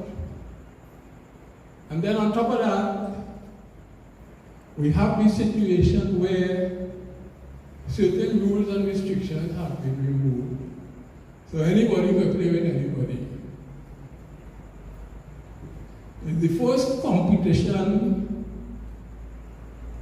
and since I small, I in competition, I pitching marbles and mermaids. It's the first and only competition I know that it doesn't matter which side you're playing on. But somebody had to win. As funny as this my song, I say anything that is not so. You can imagine football, and we have a match, and you can play for this side, and you can play for that side. But just think about it. This is what is happening in Pan, in Trinidad and Tobago, as we speak. Yeah, people capitalizing on it. As Charlo said, the players that benefit, everybody getting a change, whatever it is and so on. It's fine. How sustainable is that? How practical is that? Is that what we are looking at going into the future? Is that what we're catering for? That is the assumption. So by the end of this year, we're going to go into next year with the same thing and the same expectation and the same format and whatever it is. And then wait how many months to get transport money and the players money and whatever it is and whatever it is. Anybody who in business or doing business, because in business, people doing business, they don't do it for community development. If you don't have numbers that coming out at the end of it in the black, you cannot stay in business, Adrian there. Because that is not business. But we, as steel bands, totally ignore that. We just don't apply.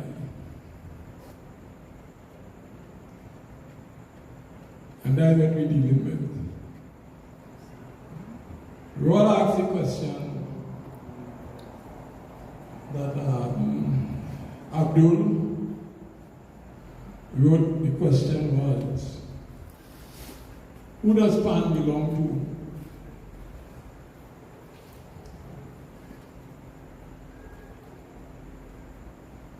You know, the thing is that you really do make a difference.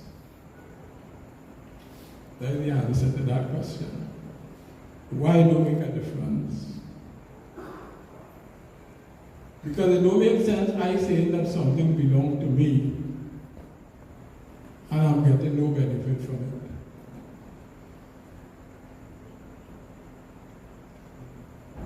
There is a field of intellectual property that we have been involved with for years. You get a patent, you spend a lot of time applying for the patent, but significantly, if you are given a patent, there are some fees that you have to pay every year. Tremendous fees. When you see the fees, you want to know what they get into that for. The fees are high. Do you know what they're based on? This is property that you have, which is your intellectual property. And you have to pay to keep it. It's based on the premise that you are going to be making money from this intellectual property that you have. If you're making no money from that, drop it now, don't bother. But you have to be making money to maintain your intellectual property rights. And I just use that example to further explain this whole question of ownership. When I started explaining about the Savannah and the semi-finals and so on, and all of that energy and all of these plans and all of that effort and all of the money, everything that was there, and the simple question I asked was, we, Trinidad and Tobago, what are we doing with that? All of that energy and all of that investment and all of that effort and all of them people, and what is we doing with it? We recently had a World Steelpan Day celebrated all over the world, all up there on the map, and so on and so forth. At the end of that, you ask yourself the question, okay, the World Steelpan Day was celebrated. Now what? What are we doing with it? I can go on and on ad nauseum taking this line. But I'm saying to you all, when you ask the question about the future of PAN, or whether PAN, as people would say,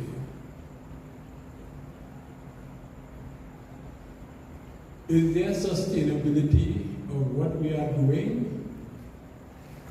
But before I get into answering that question, I wanted to look at the question in two aspects. One is about the steel band, and the second one, the other one, is about the steel pan, the instrument. the future of the steel band as I went through the song. There is a problem with sustainability. It is not a model that can sustain itself because it's not a model that can pay for and support itself well into the future unless there is intervention. You find you're lucky enough to get a sponsor or some benefactor that is going to put money into your effort. But on its own, it is not a profit center. It is not going to realize the returns on the investment that would allow the organizations to continue and sustain themselves going into the future, even making investments or paying for the way that is steel band. The steel pan, however, in the next story, and Adrian, myself, and some others in the steel pan manufacturing industry, a matter of fact, only, I would say, the key people in the industry at this point in time, recognizing, and this is something we have recognized for ages and ages, that we reach the point now where we are able to put together an organization with a structure and all of the rules and what is required to put a solid organization together. We have come together to represent the steel pan manufacturing sector. We are all in it. So why have we done that? Why is that crucial? Why is that important? Adrian started to allude to it. So let me talk about the future of pan. Now this steel band, the future of pan. Whether this future of pan. If we don't take care of pan, the instrument,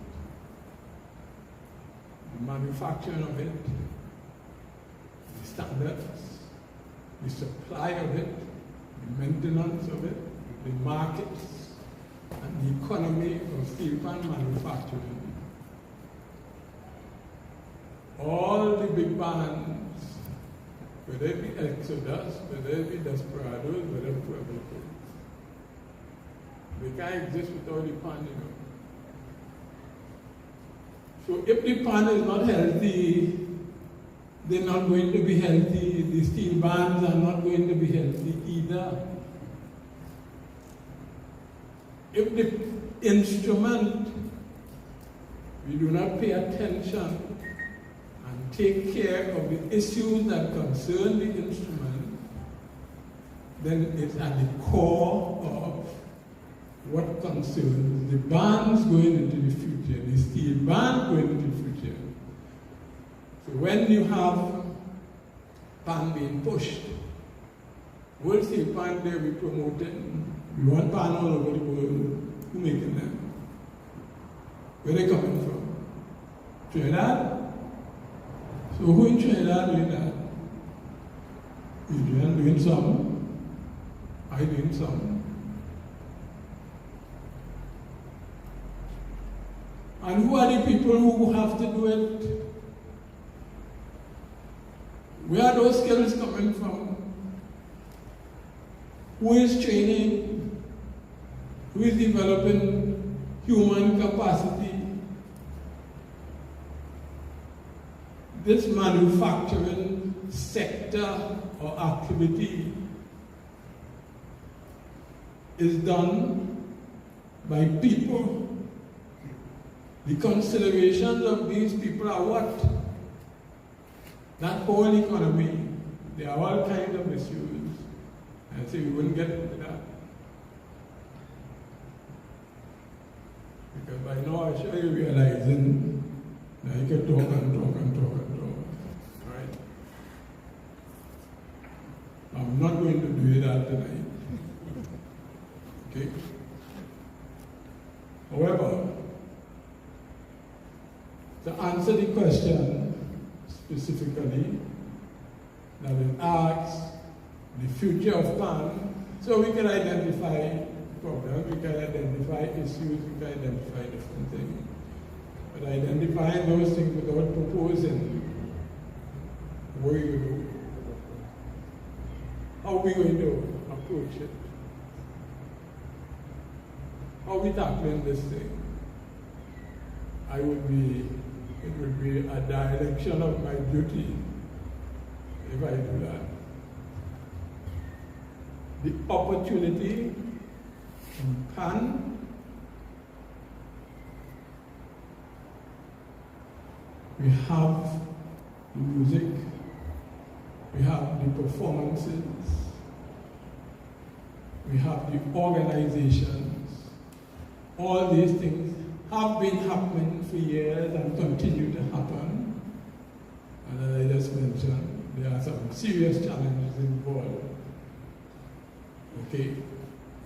At the end of the season, we have some players who get some money. Who earns money in the steel band?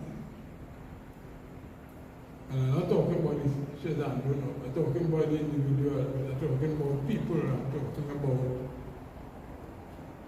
does that economy allow individuals to rise to become something more than, okay, I can play a part. Each of these individuals, I know the impact of the PAN and the impact of music, and I have people here who would take me to task for saying otherwise. What PAN does to individuals in terms of their development, their character, their intelligence, their mathematical capability, all kinds of things, tremendous. By the end of the day, what comes out of it? What comes out of the wash? The steel bands can't even sustain themselves, much less for the individuals in the steel band, who all have family and who all have careers and they all have expenses and they want to live and they want to rise. They want to be better than they are. It's a human condition.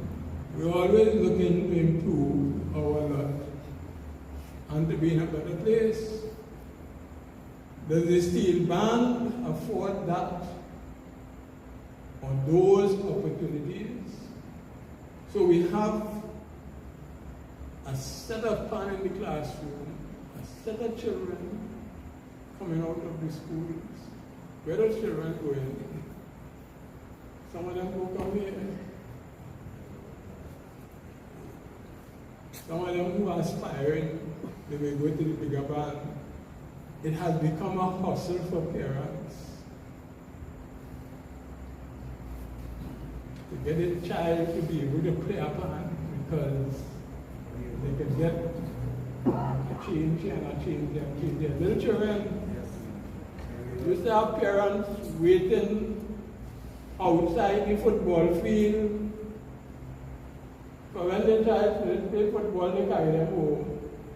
Now they're waiting outside the fan yard. They carry them by our next band. Because they're getting money. That is the economy and the benefits that we're talking about that are coming out of these things. Out of this whole activity and this whole ecosystem that we call our steel band culture, our steel band fraternity and so on. That is what we're dealing with. The steel pan, not as it is. There are a number of things that have to be done to bring it to a place where it really will generate these opportunities for entrepreneurs, craftsmen who have skills that people will pay for, and for Panama, the whole year,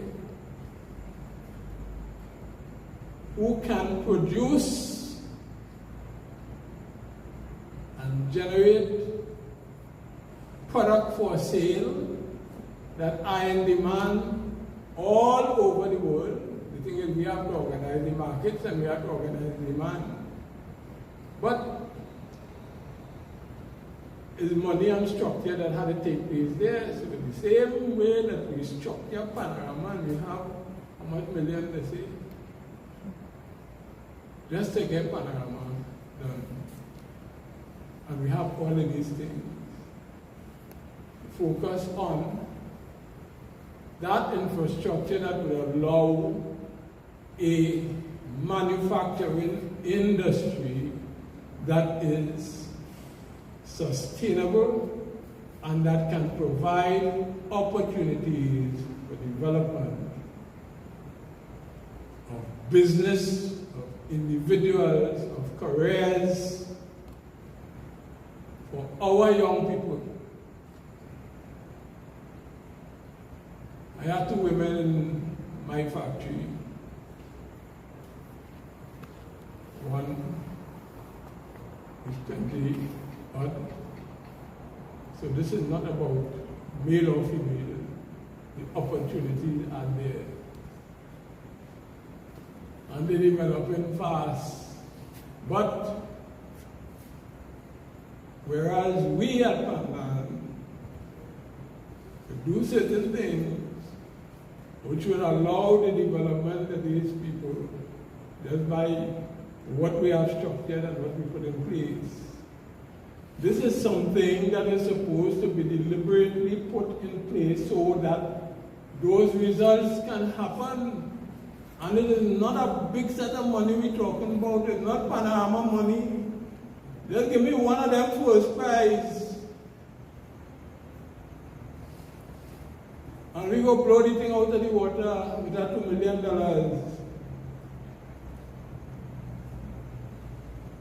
And we don't have to spend $500,000 to reach there. But at the end of the day, you're going to have young men, young women who would be in a position to establish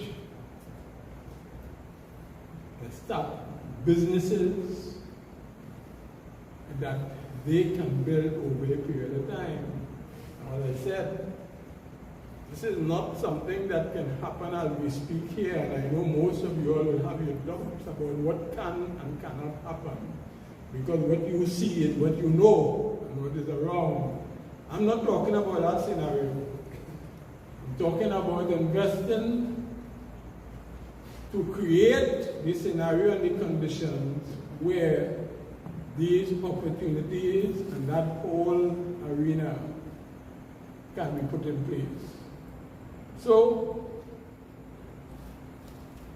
Scherzando,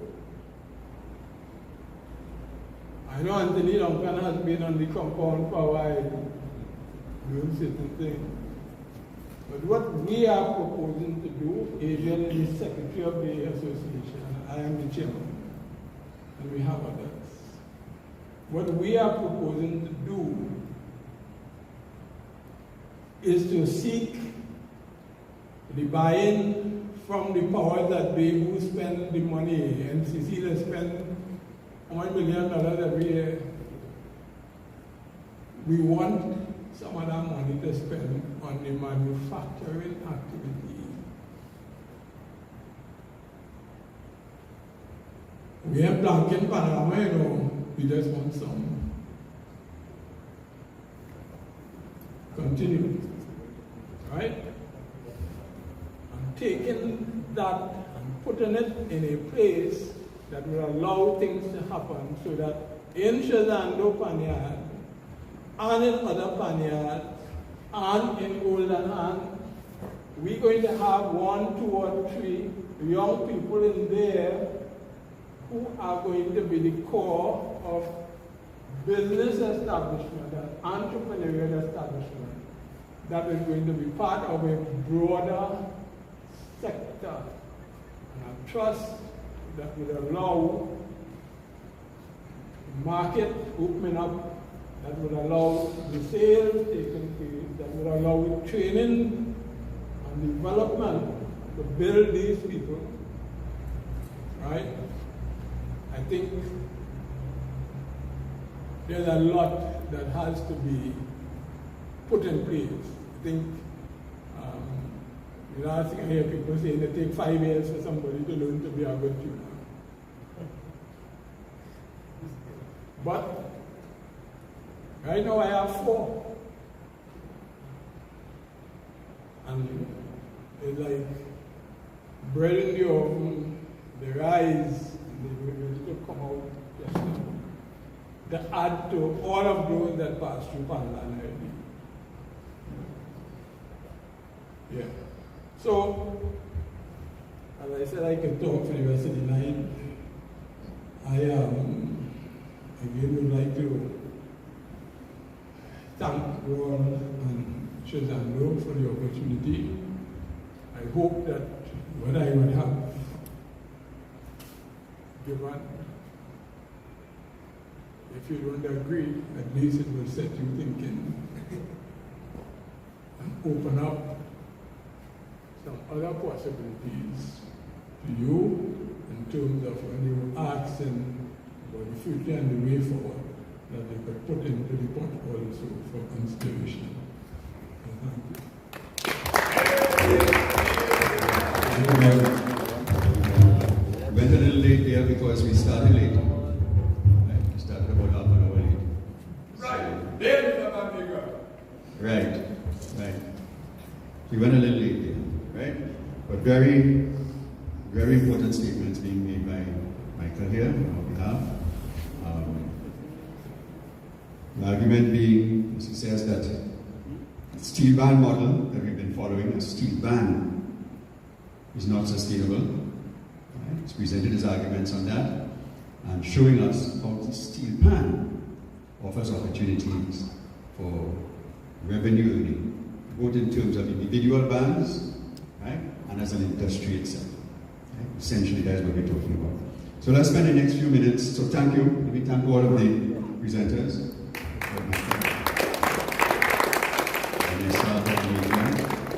And let's spend the next few minutes, please, taking any questions or any comments that you have to offer in relation to the future. Yes? Lion. Hello, good night, everyone.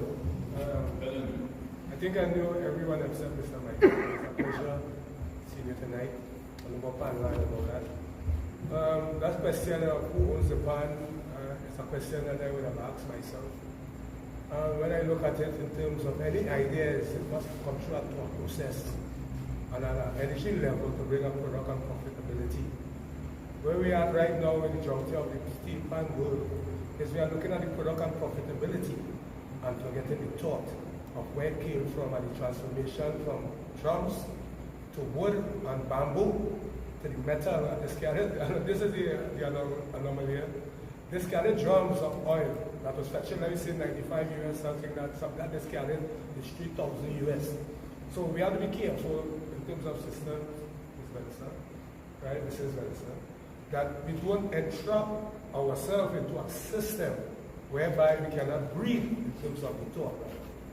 You know, that's one, Jacqueline, well, in terms of our pioneering work. But what is really interesting, very important, is really finding that innovative, creative pool of a collective, not a clique, but a pool of collective that can help thought to bring up product and profitability to sustain what is the thought and have it on a consistent level so that you can be able to see the longevity of pioneering work. The Scherzando Panyard mean, you would have asked the question who comes to Scherzando Panyard. As far as I'm concerned, if someone is a pan man or a pan woman, panyard is his or her own. But the thought process must be about passion, aspiration, and neutrality within self, to define self in a space. And I've used the example of our own pioneers and all that. We didn't went to no universities. We don't know anything about Keynesian business. We don't know anything about metallurgy or harmonics and partials. But the feedback Capildeo and Dr. Eric Williams in terms of splitting that pan, not trapped or enslaved on different continents because of that embodiment of self. We have to be careful about systems because systems will override how we think. And one of the things that the pioneers would not have done, they were confused of our business model, of how to see the pan. The panorama would have destroyed that same intellectual capacity when it becomes rivalry. And when you have that, instead of having that collective group of movement and a positive light, to be not just for Trinidad, but for the world, the universe. And that's where the Ubuntu and the spirituality comes into place. Right? The outer head and the inner head connected. And I would like to know that Scherzando can see the misgivings in terms of what leadership goes and be humble enough to know for a fact that there are people who are aspiring in terms of that and don't deflect it based on who you want to choose of that same prejudice. That's it. Thank you. Yes. I have been around since just very boy days.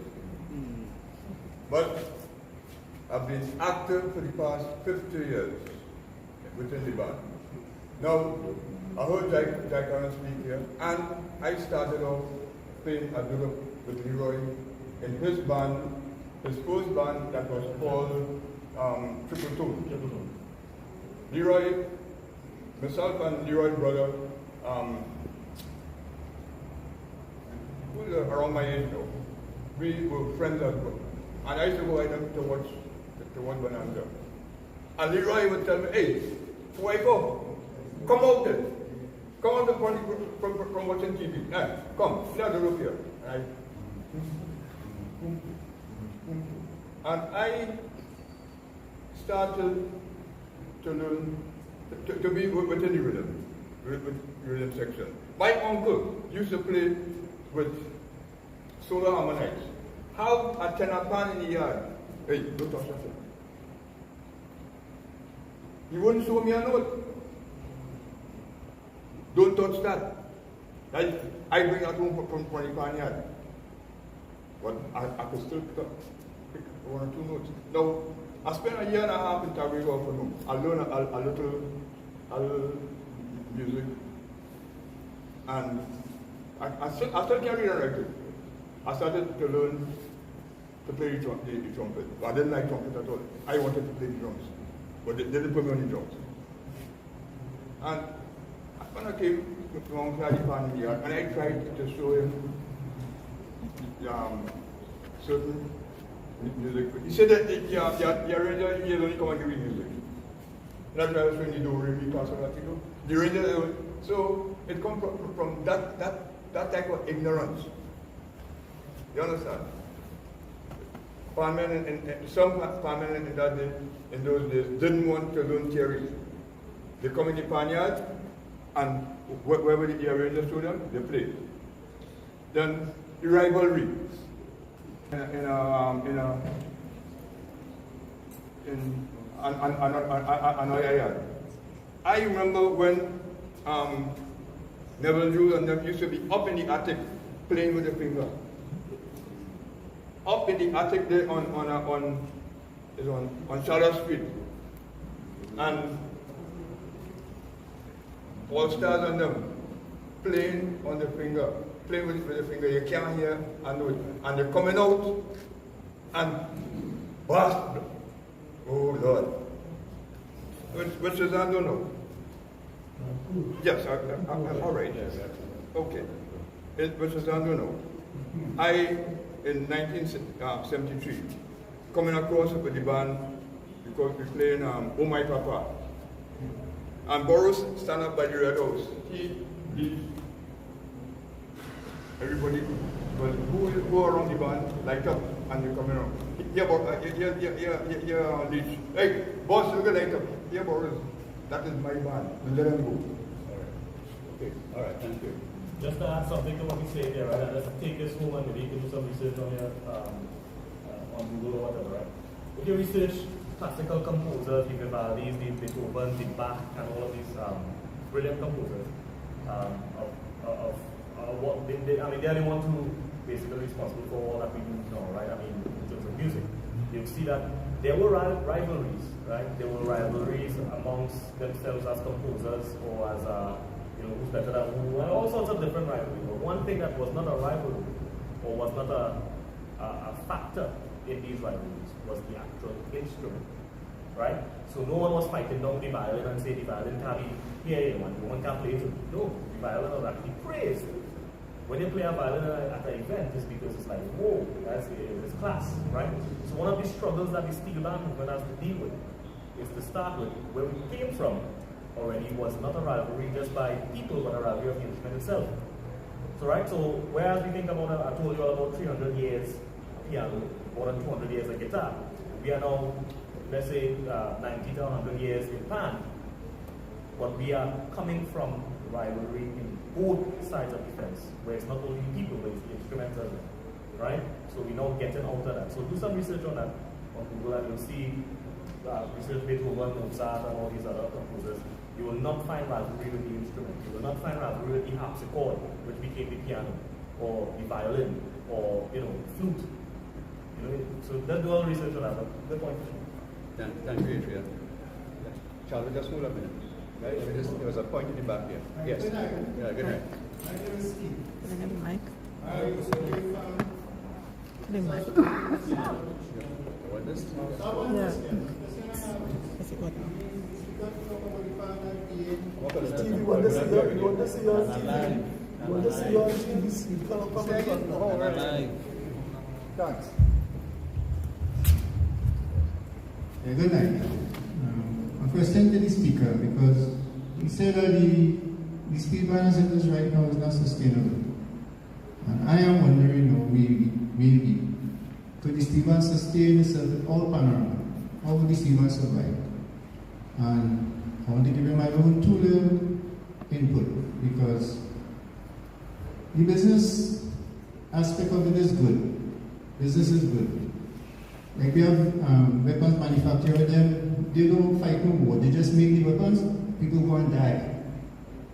I just compare that with the Steelpan. Like we have ships outside, they trying to make war within the area. And when I went to the Panama, I see a whole set of people gather, not to make war, but when you look on their faces, it's just pure happiness. I see the youths and I play the Panama, like anxiety I see in these people's faces, like if they really can't just deal with these people who turn 15 and 14, they're lost in anxiety and happiness. And I want to say, right, there's something that money can't buy. I never play pan for money. I play pan here. I play pan with nobody else. I never play pan for money. I think I will never play pan for money. But the joy of just playing the instrument. Whoever invented it, whoever thought about it, however it came, the fact that it reached, I just asked, I have a little nephew. From the time I bring it here, he eyes, buy. And he played down 101 band, what must he know him? And that man never stopped. He just said, from 11 till now, this whole attitude is just gladness and happiness and joy. And I realized that is something that Steelpan is giving a person that no amount of money can buy. The sacrifice that players make, they can't pay them for that. Every night, after midnight, whole week, whole year. Beautiful Panama performance, we started early November, and that was in February. So, I am saying, business is good, but the joy and the happiness of actually playing the instrument and being part of it, I don't think any amount of money or any amount of business can pay for that. That is something that it is not from the soul, it is from right, so, I think I make my point. Yeah, but I want to question. Because they said that this Steelpan may not be sustainable in this form. So I'm wondering now, this section pass, if the steel band will still be around. Because I'm watching these youths on them. Them ain't pumping money, them just want, they just want the opportunity to play. But the problem is, if you have no panorama, how will the steel band survive? Thanks.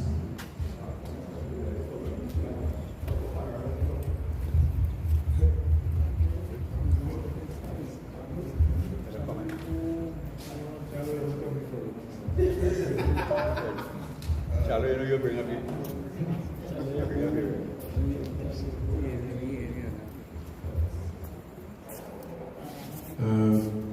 Good evening, all. My name is Brian Serrat. I used to be the vice president of Anniversary many moons ago. But that is not what I like to define myself to be. I was a founding member and struggler in an unsponsored segment for over 30 years. So I know and understand a lot about the Steelpan movement. But I want to ask a question, make a comment on two aspects of, in particular, Mr. Cooper's presentation. And the first question deals with the instrument, and it deals with the Steelpan manufacturers, which I intend to bring to the organization, but I will ask the question now. And the question deals with, when we talk about sustainability and going forward, what is the raw material for the pan? The raw material for the pan is the drum, the steel drum. How do we know that in the next 10 years, 20 years, that there will still be steel drums being manufactured to make the steel pan? Bearing in mind that there are many alloys being developed to make containers. And I remember particularly, I think it was around 1988, 89, somewhere there, when the Vanier company, that was the company who used to make steel containers for the oil industry, and the steel bands would purchase truckloads of drums to make pans.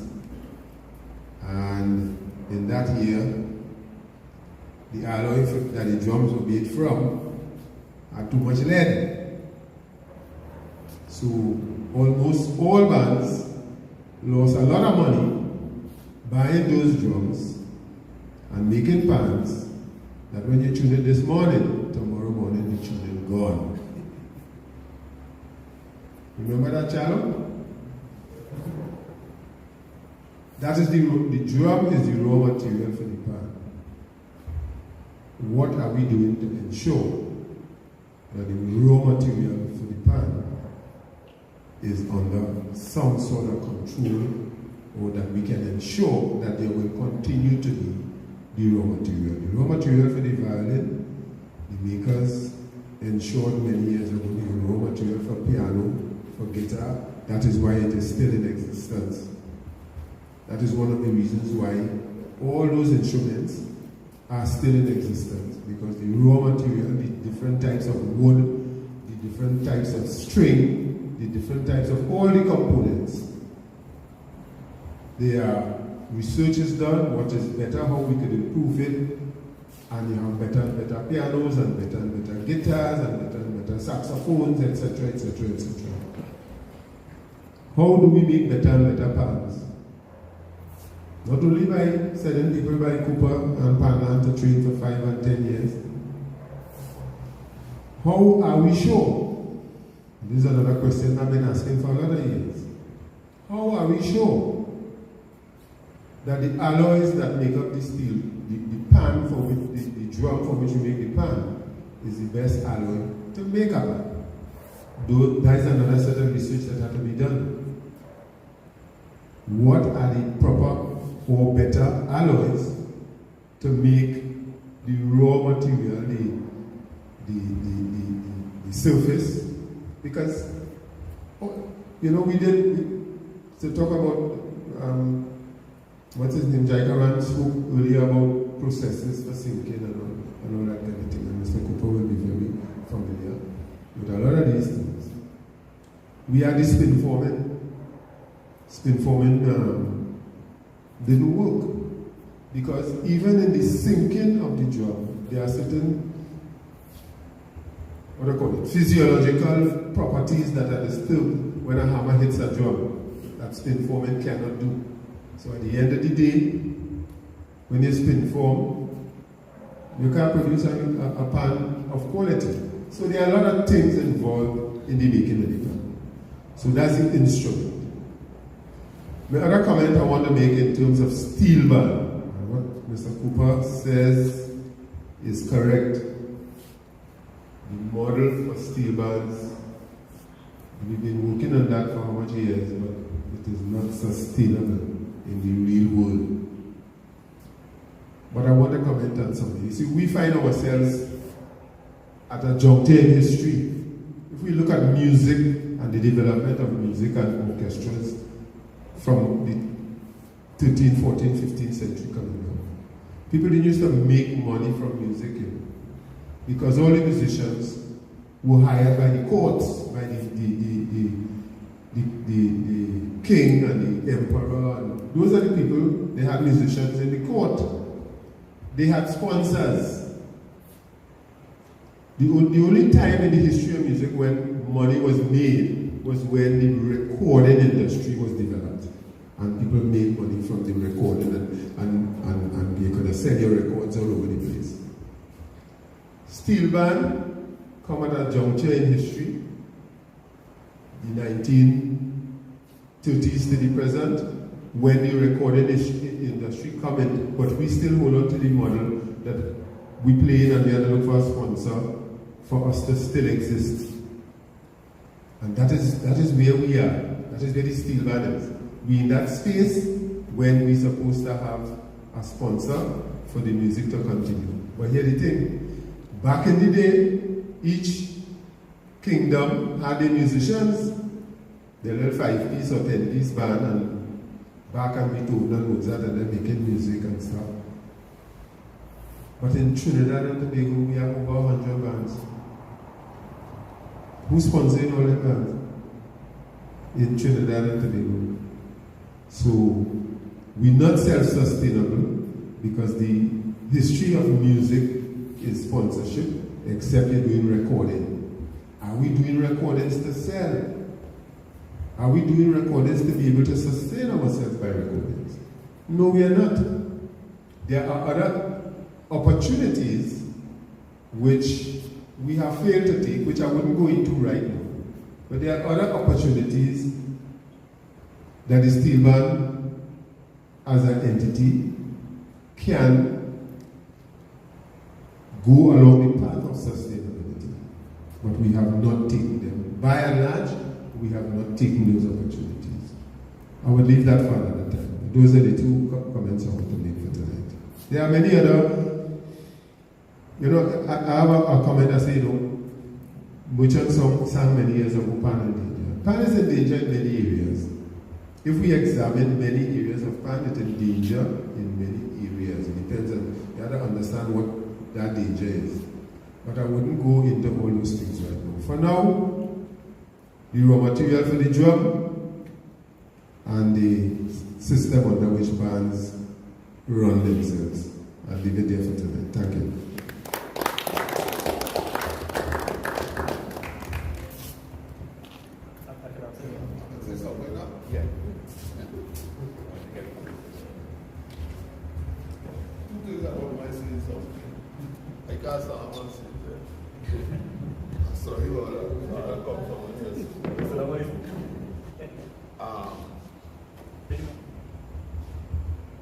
Good night. Nice one, my brother. Nice one. Hey, I have first of all, a gentleman who could be here. Let's see here. Yeah, right? He said he couldn't be here, or he might be here, but he sent something with a C frame, so I'll just say it one time. you have some points you want to make. Why are adults migrated from steel bands after many years of commitment to these outfits? There's a question. These bands are also struggling to retain the children that are introduced to the steel band in the organizations, as these children immigrate as soon as they reach adulthood. And what you really mean is as soon as they could play good. Right? Is the lack of transparency, accountability, and democracy in the organizations the root cause of this trend? Why is succession planning not practiced as a matter of policy, where the youth are encouraged to actively participate and contribute to the decision-making process? That is a fellow by the name of Russell Providence.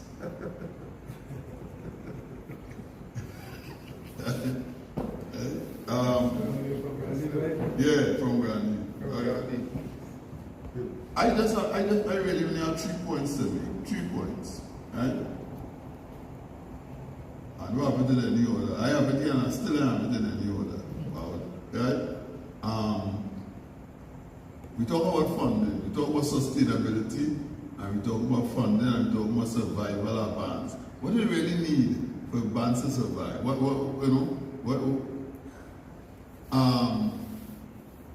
You talk about 100 something bands, right? But do we have 100 and something bands functioning? And I say functioning, meaning functioning, right? Band. Yeah. So maybe if you're taking a decision to spread the thing, to fund bands, or to have a fund, or to have something where bands could get assistance and that kind of thing, you gotta take these into consideration, right? We're not talking about bands that appear for Panorama alone and them kind of things, right? So we gotta know how much bands we're talking about. Another thing I want to talk about is the role of steel bands in the community with respect to the government and the business community, seeing them for the role that they play. Right? I know the role that Scherzando play. Right? I know when they look at the youths in all bands, and you think about they not playing in the bands yet, because the bands, Vanessa was making a point about the different things that a band could get involved in them, and everybody don't have to get involved with the same activity, right? But the kind of thing that the bands provide, right? First of all, the amount of people, the amount of youths, the amount of young men that bands take off the streets, they ain't going to take them off the streets, you know. They get attracted to what happening here, they get attracted to what happening in other bands, and they stay there. Some of them could be involved in all different levels of crime and all that kind of thing. But the bands now offer them the same thing what the gang leaders and everybody else has offered. Steel bands has offered that in a simple way, right? But how do the state and the business community act as, like recognizing the good things that the steel bands do? That don't happen at all, right? And I find, I don't know how we will, how we get into that, because that going together with the funding, and that is critical for the survival of these bands. But that same sustainability. Last point, steel band management, right? I find that's a real sore point. Roll made a point earlier on. I think he might say something about it before he leave. We are involved in a program called managing community-based organizations, right? And that entails steel bands and other community organizations. The pan is one thing. That's the way they see it. Right? And you can have a room full of instruments and no management. It will remain a room full of instruments. Right? So the pan, we must seek some sort of programs to deal with management of steel bands. That is again on my sustainability point, right? In that you can have the instruments and you have no management. It come like we exported pan. We exported bands. When they export, like when they go to a country and want to introduce pan to them, the management had to be part of the program. Because without that, they always remain with the instrument. Thank you. Last comment here, and then we'll get responses from.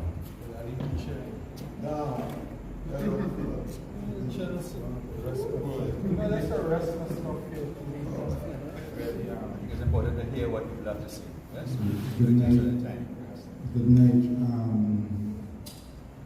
I just want to express certain things too. I'm a little nervous, but one of the first things I would like to say too is congratulations for having a symposium or a forum like this, because I think this is something that should be national, that should be throughout East, West, North, and South, and even Tobago. Because I can't recall when last I had something like this. You understand? Because, and I would say that to say too, that I don't think we could leave it up to any government to take pan forward. Or any pan Trinidad, any Ramsey Moore, or any Arnhem Smith, God rest his soul in peace, and no disrespect to nobody too. But I am saying their voices beyond, right, these leaders. And most of the time too is just people, with personal agendas too, who just see a position vacant and just want to run for a position. They come like politicians trying to bring nothing to the table. They bring nothing to the table. So, I'm saying too, I had a lot of stuff right down there too, because recently, within the last week, there was a former senator, a former PNM senator, a former UNC senator by the name of Taika from Point Fortin.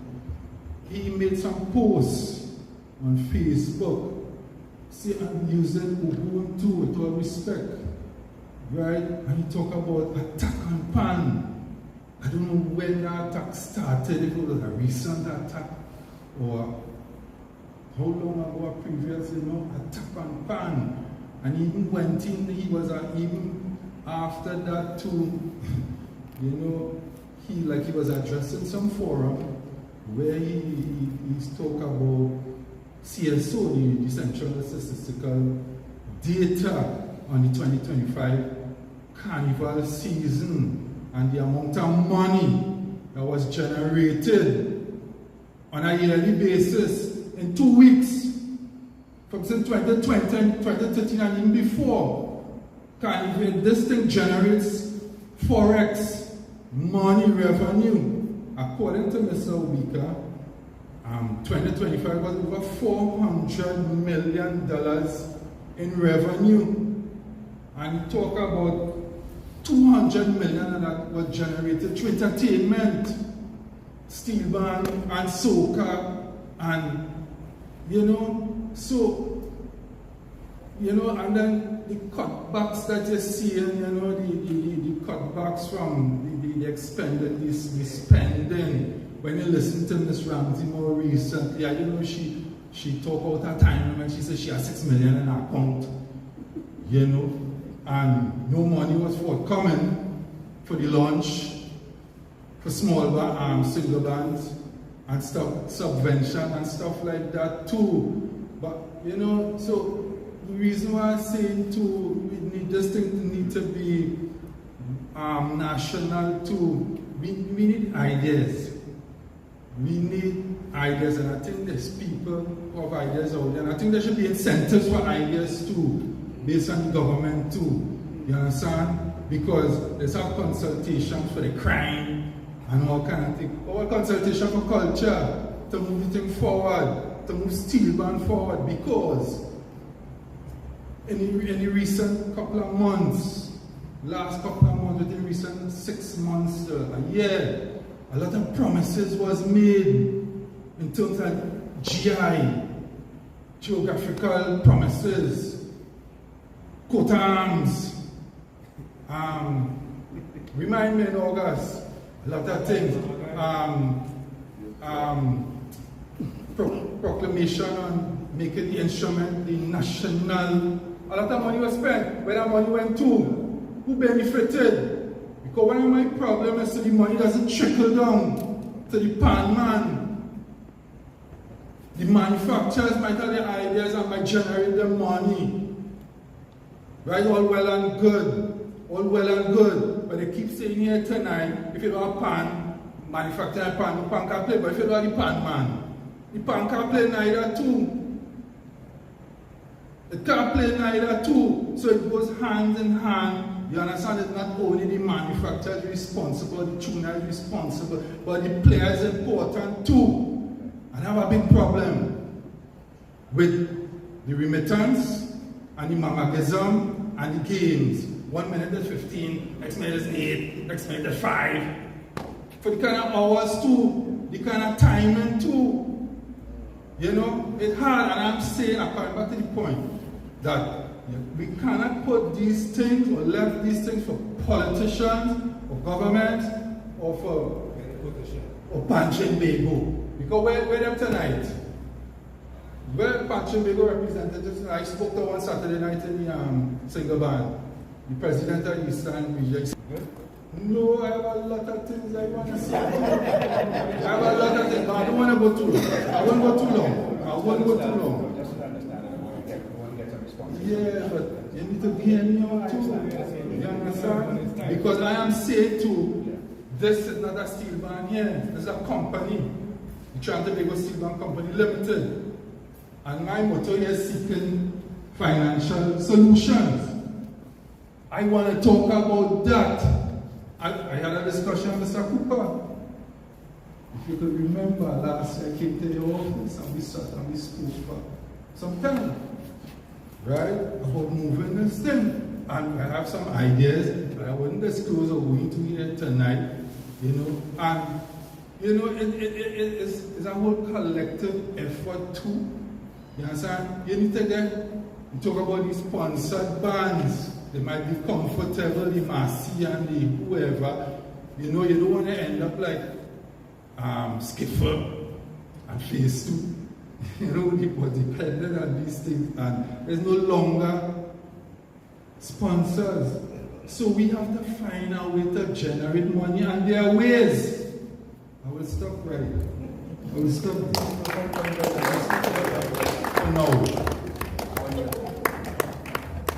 I just want to say though that from what I gathered, I can talk himself, but the idea about the development of the steel pan itself.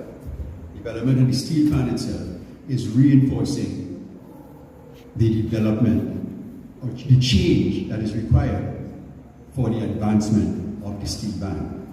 And I think there's a connection between the two. You know, when he says that, look, the steel pan is at core, right?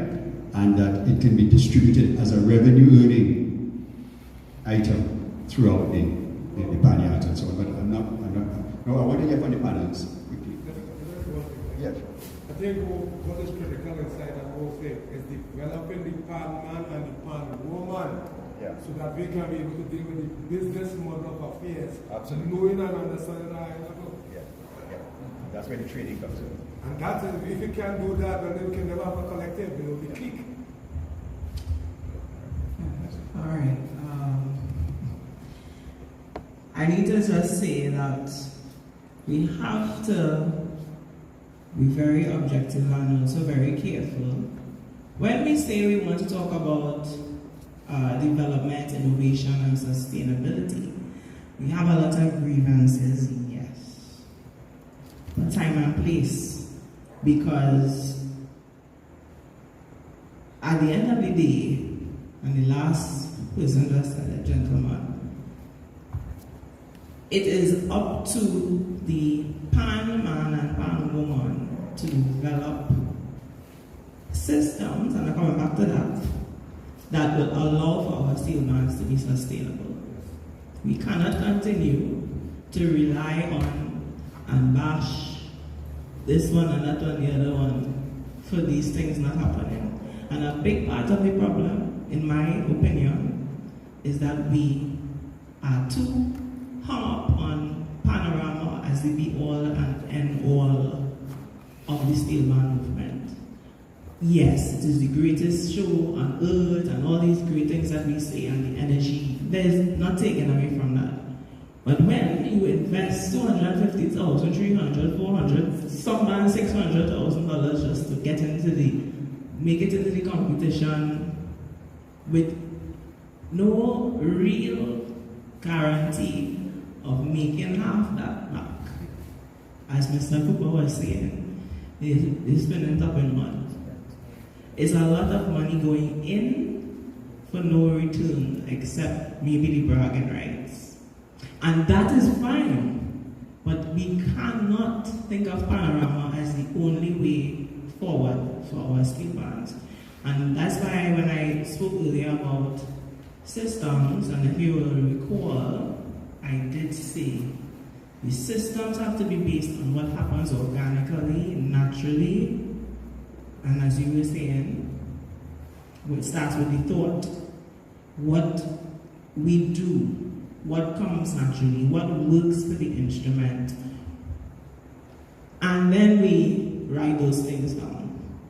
We start to put down on paper how this thing should function in our absence. Because as I started off by saying, that is what sustainability is, the continuity of pan, the steel band, even after we are gone. Pan has to be able to outlive the people that are currently the main players, main characters on the stage.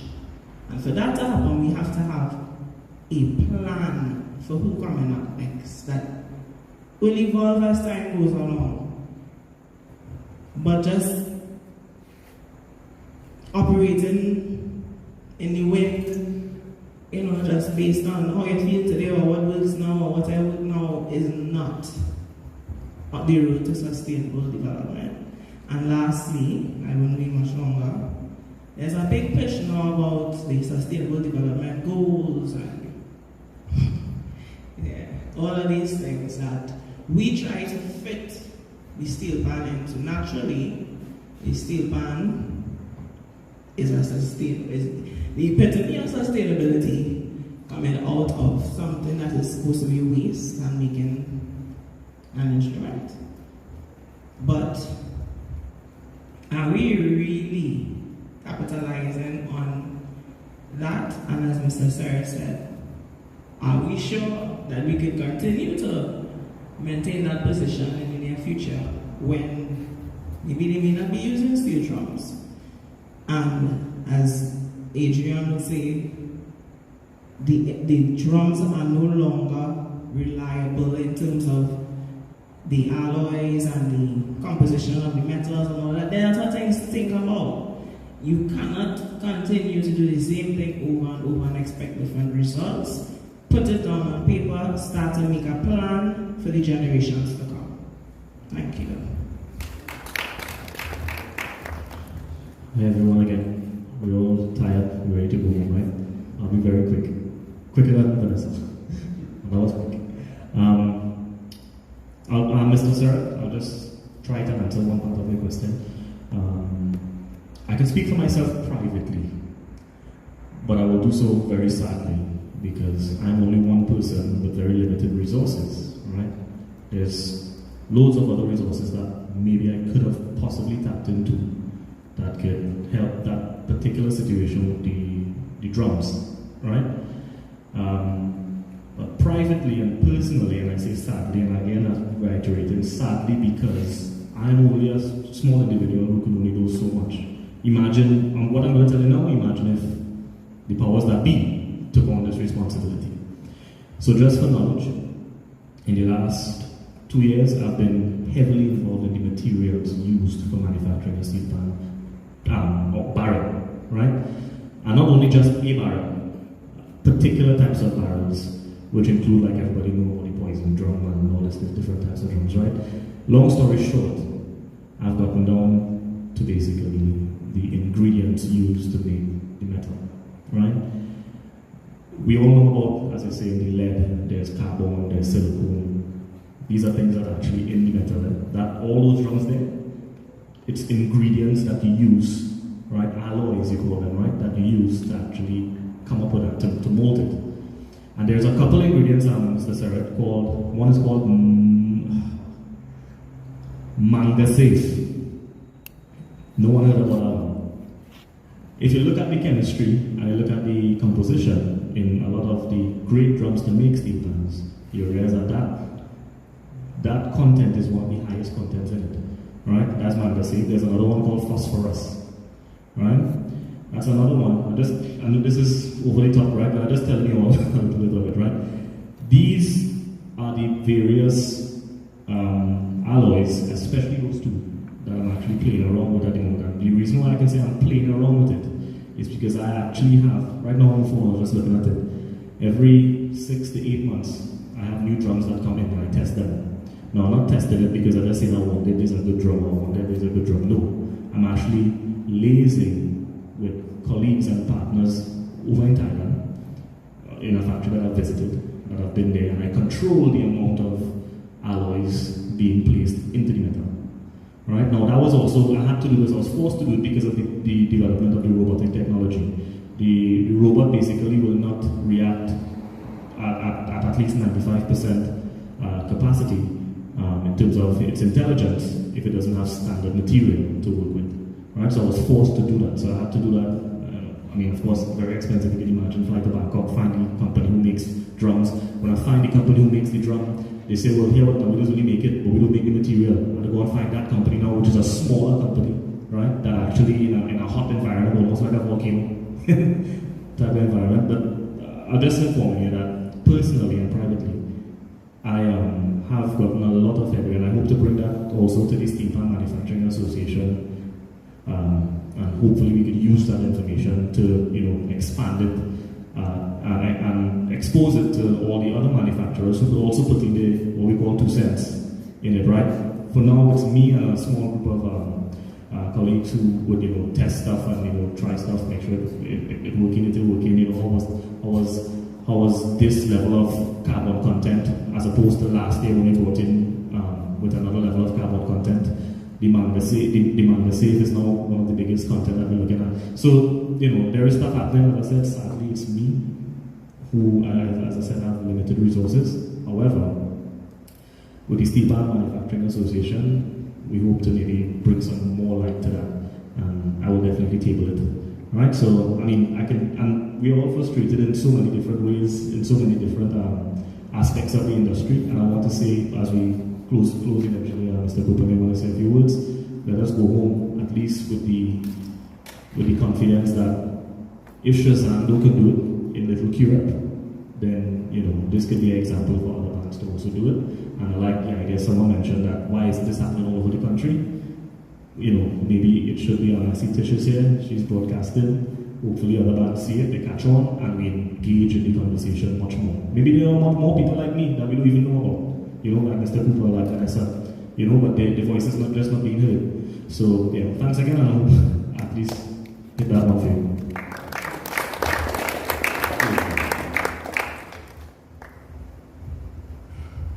These words will be, I make it very short.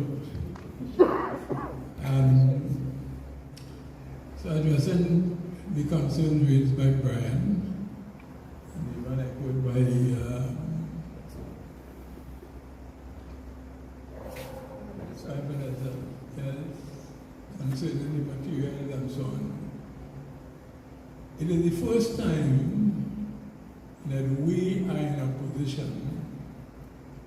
where we can talk about a we. There has never been a we. Those issues that you raise have not been addressed because individuals like myself, or maybe like Adrian or whoever it is, take it on their own and want to run down road. They don't work so. And particularly if you want to make approaches as a body or as an industry, and you could approach the state, which we have done recently, and Adrian could confirm with me that the response that we got was very encouraging. Why? Because there was a we and not a panland that is making that representation. All those concerns that you raised, they concern us. So we raise them every day. And we'll continue to raise them, and they will be addressed. And I'm very, very pleased that you have seen it fit to become an associate member of our association. Because what it means is that now, when we have our forum and we start to talk about these things, those questions would be important and your perspective is going to be important. Folks, what we are trying to do here is to cover an area that has not been represented. There has been no advocacy for steelpan manufacturing in Trinidad and Tobago. This is the first attempt, and successful attempt, I must say, in us being able to come together as a body, despite the fact that we are competitors in the same market. We have Midco on board, we have Adrian on board, we have Gil on board, we have Augustus Peters, we have all of the key players in steelpan manufacturing and tuners, because we have the same concerns.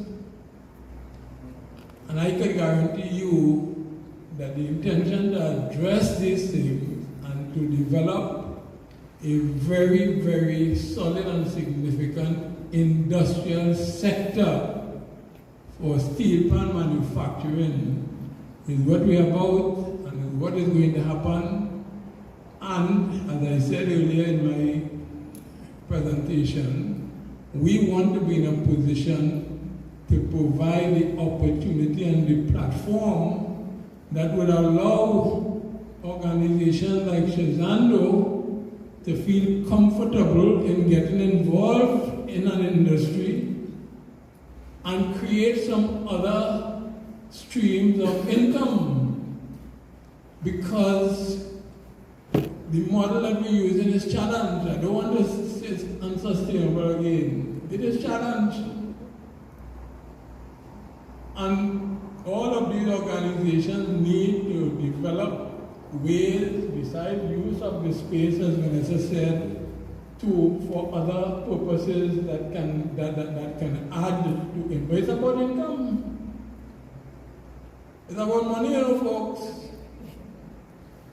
Let me understand this. It's not only about money. But let me don't have no money now. Right?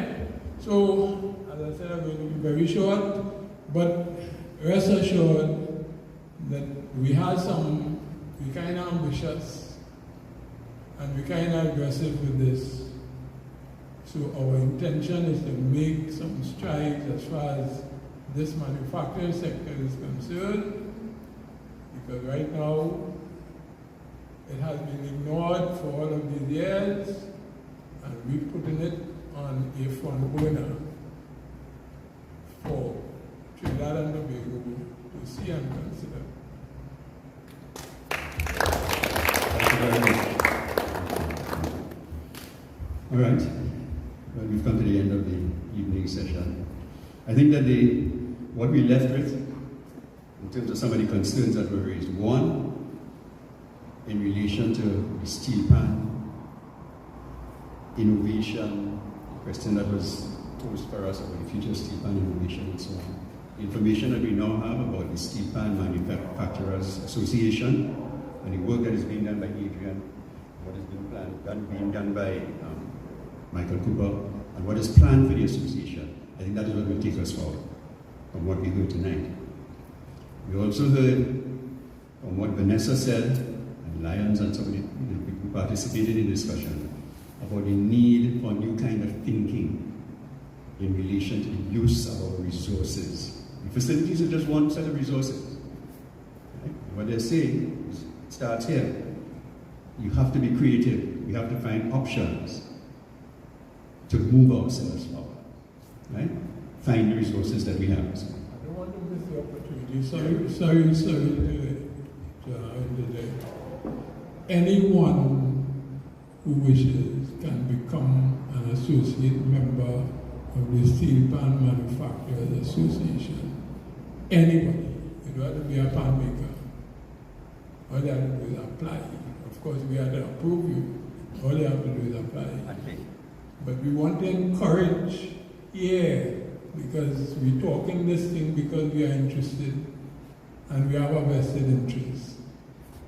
So anyone, everyone is welcome. Your inputs are important, and this is a collective. We want you on board. That's fine. No. We have to make sure it's open to everyone. Yes? So finishing that point about being creative, finding other resources, Panorama is not the only option that is there before us. And the point was being made there. We also made a point about training.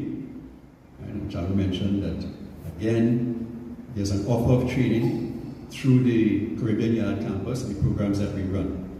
All right? There's information on that online, Caribbean Yard campus, and we offer a course on training of managers for community-based organizations. And that covers all kinds of things: financial management, succession, constitutions, how you create a constitution, how you operate in a democratic way, all those kinds of things, right? That's part of that course. And finally, a very important point that had been made by one of the speakers there is, how do we retain, if we get rid of Panorama, how do we retain the idea of joy? The participation in competition, the participation in joy in just simply in terms of playing. And Charlotte made the point as well, that the value, the social value of PAN cannot be quantified. It's not yet recognized by state and by private sector and so on. Right? But how do we get that quantified? That in itself is of value. Right? And this is this is a major issue for us. And one of the concerns that we are tackling in a project that started here, actually at Scherzando, by Lloyd Best. He launched this project here in 1996. It was called the project is called Schools in PAN. It was launched here. Right? And we are in the process of actualizing that, of setting up a pilot that will show, it will make use of the social and educational value of the PAN. Not just in terms of music, the social economic value of the PAN, right? As a school, as a form of learning, and applied essentially for the development of PAN people and of other people outside of the PAN. Right? How do you learn PAN, and what does PAN bring to the development of people, which we know it does, but we're trying to approach it in a scientific and organized way so that it actually becomes a curriculum. So that your children who are dropping out of school right now or beating the teachers can come to the PAN yard and get a full education. And all the subjects that they're taking. That's the kind of thing that we are embarking upon. All right? So that's where I want to leave us tonight. I want to thank very much all our presenters. Adrian, good to see you again. Vanessa, never leave her. And of course, my good friend, Michael Cooper.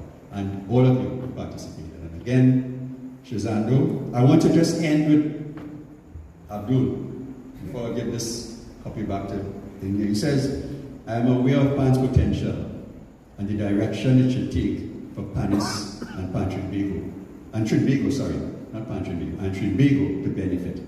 As Trinbagonians, we are to place Panis in a better socioeconomic condition for their hard work, sacrifice, and dedication. The Steelpan Movement has not only created a musical instrument or tells the legacy of a people or built a powerful social movement, it has also created its own managers, educators, consultants, and experts. We heard that tonight. It is we who come from its belly must give it direction. I want to repeat that.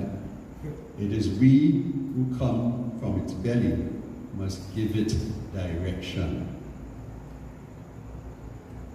For the future, as we march into the next millennium, and then he asked the question, are we ready? Thank you. And good night.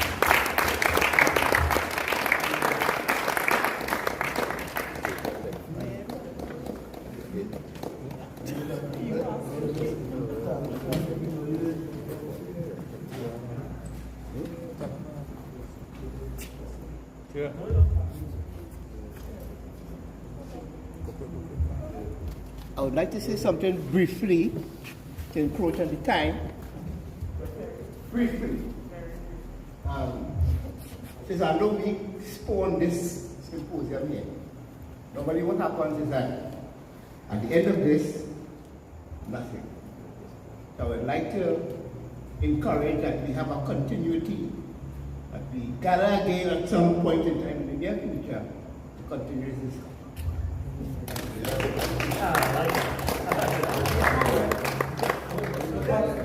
Thank you.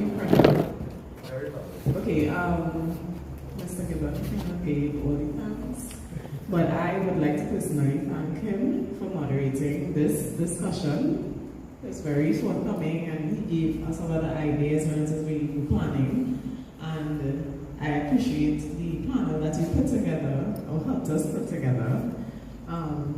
It was not who we expected to do it with in the beginning, but I believe that this discussion was with the right persons. Right? I want to thank Mr. Cooper, I want to thank Mr. Gibbons, Ms. Vanessa, and Adrian for coming and spending your time with us during our Scherzando Week celebrations. I really do hope that we can do this again, as prophesied, in the near future, because a lot of what you said is something that more young people need to hear, and that's the way we will help the PAN movement move forward. Okay, so as a small token of appreciation, and something to give out to the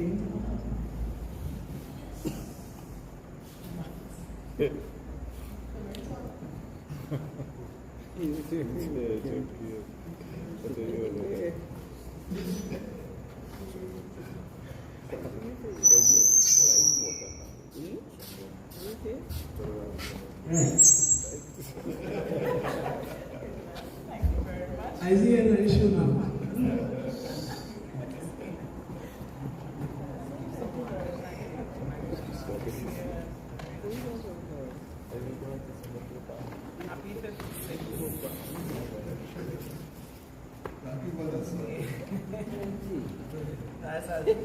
That's a significant time. Almost quite smiling.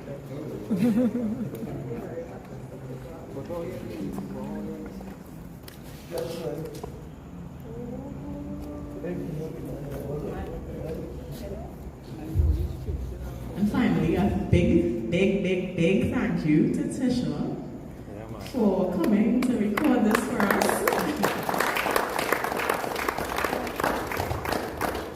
All right. Thank you very much. You're welcome.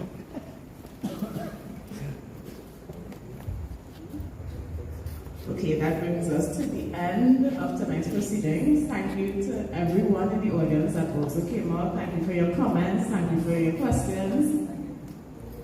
And we hope to see you at another event that we are having. Follow us on social media.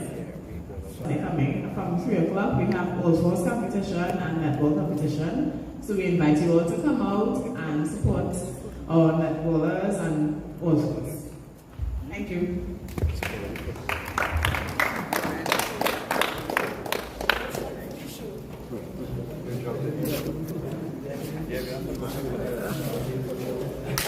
all. So thanks again for joining in the discussion. This was a discussion on the future of PAN. Hope you all enjoyed it. Hope you all got some ideas. Again, to our moderators, Gloria, Ingrid. Can't remember if I saw Lenny, but if he's around, hi Lenny. And yeah, thanks everybody. You all have a good night. Take care. Bye-bye. Oh, the next time I'll be streaming is Friday at 6, alright? Alright, so later guys. Bye.